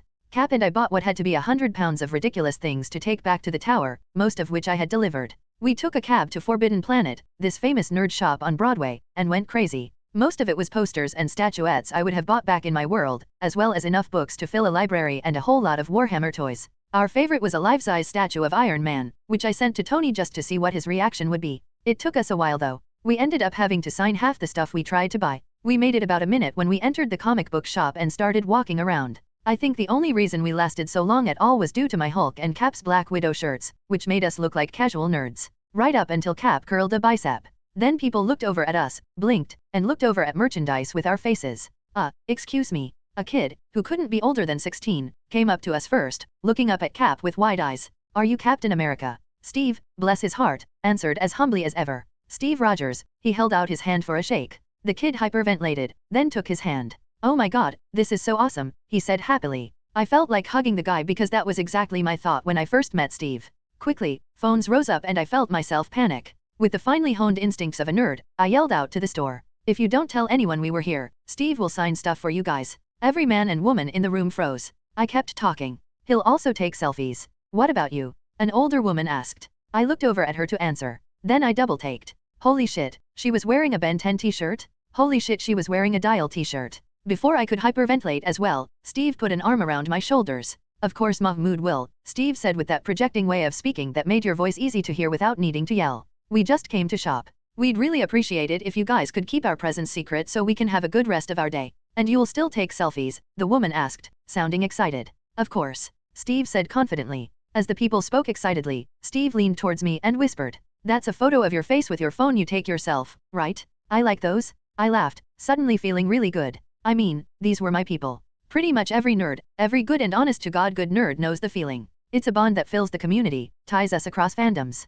We rage, argue, and complain. But laughing with Cap as we took a photo in front of a statue of Tony while I flipped it off and Steve did his Hitler punch, I couldn't help but love my weird little family. Damn, I really love you guys. We paid for most of the stuff we got from Steve signing old school comics the store owner had. Since he'd been dead since the 40s and had never really signed anything at all, his signature on his merchandise was worth a massive amount. It was ridiculous how excited the people in the store got when Steve agreed to sign things. I'm pretty sure he could pay for everything purely off of his signature and a few dozen Hitler punches. For some reason, he seemed really nostalgic as he pretended to punch people in the face over and over again. After that, we headed out to grab more random garbage. During the shopping spree, we acted like a pair of dumb tourists, going around as though we'd never lived in New York. We went to Rockefeller Center, stopped at the Museum of Modern Art, which convinced Steve that he would never understand any kind of art apparently, then the Central Park Zoo. By the time we'd stopped, the entire day had passed, and the night was falling. So we went to a bar with some pool tables to end the night. Steve got a beer, I got an iced tea and an swooping in pool. Seriously, you can't go easy on me even once. I asked with a groan as Steve smashed the 7-ball into the corner pocket. If I do, you'll never learn, he teased. The bar we were in was pretty seedy. Like all good bars, really. Not too many people were in here so we had the table to ourselves. Steve leaned down to make another shot. Thanks for doing this, man, I said quietly, the Avenger taking his shot. Hey, this was fun, Cap grinned at me. I haven't been able to just go into the city in a while. No, really man, it was awesome. I haven't been able to just do stupid shit with a friend in a while either, I laughed. We should get some of the others to come along. Tony could do with just hanging out somewhere that isn't worth more than a third world country. Steve snorted at that. He also missed, letting me finally take a shot. I moved into attack while he took a swig of his beer. It would be good for team building. Maybe help with the tension that's built up. Tension? I asked, missing my shot with a groan. Some of the people on the team rub each other the wrong way, Steve sighed. It's understandable. We're a big team of strong personalities. Hopefully, if we nip it in the bud, it won't interfere. I thought of Ghost and clenched tightly at the pool cue in my hands. That's good. I cocked my head. What do you dash? Mahmoud, Steve interrupted me. He never interrupted me. Are you okay? Being away from your family? No, not always, I said, trying to hide my shock. Steve leaned in for his shot, but somehow I could tell he was waiting for me to continue. I do miss them. A lot. My mom mostly. She was awesome. I know people make fun of the whole stay-at-home thing, but she worked every day to take care of us. I mean, there were 6 kids in my family, and she kept us all straight and narrow. God, I never understood how hard she worked for us as a kid. My mom was the same way. Steve made his shot, officially winning the game. She was a nurse. She died when I turned 18. After that, there was only Bucky. He leaned back looking down at the table thoughtfully. My mom's name is Fatiha, I said softly. If I ever get the chance, I'd like to introduce you to my family. Well, you and Bucky, I rubbed the back of my neck. I mean, I don't know if I'll ever get to see them again, I said with not a hint of pain in my voice. But when I do, it'll be awesome to introduce you to them, man. Steve looked touched. Thanks. I'd love to meet them. I kinda laughed. Granted, my parents are really not up on pop culture. My mom isn't going to have any idea who the hell you are. The living legend laughed, a full belly laugh. Oh, believe me, I'm not going to mind that at all.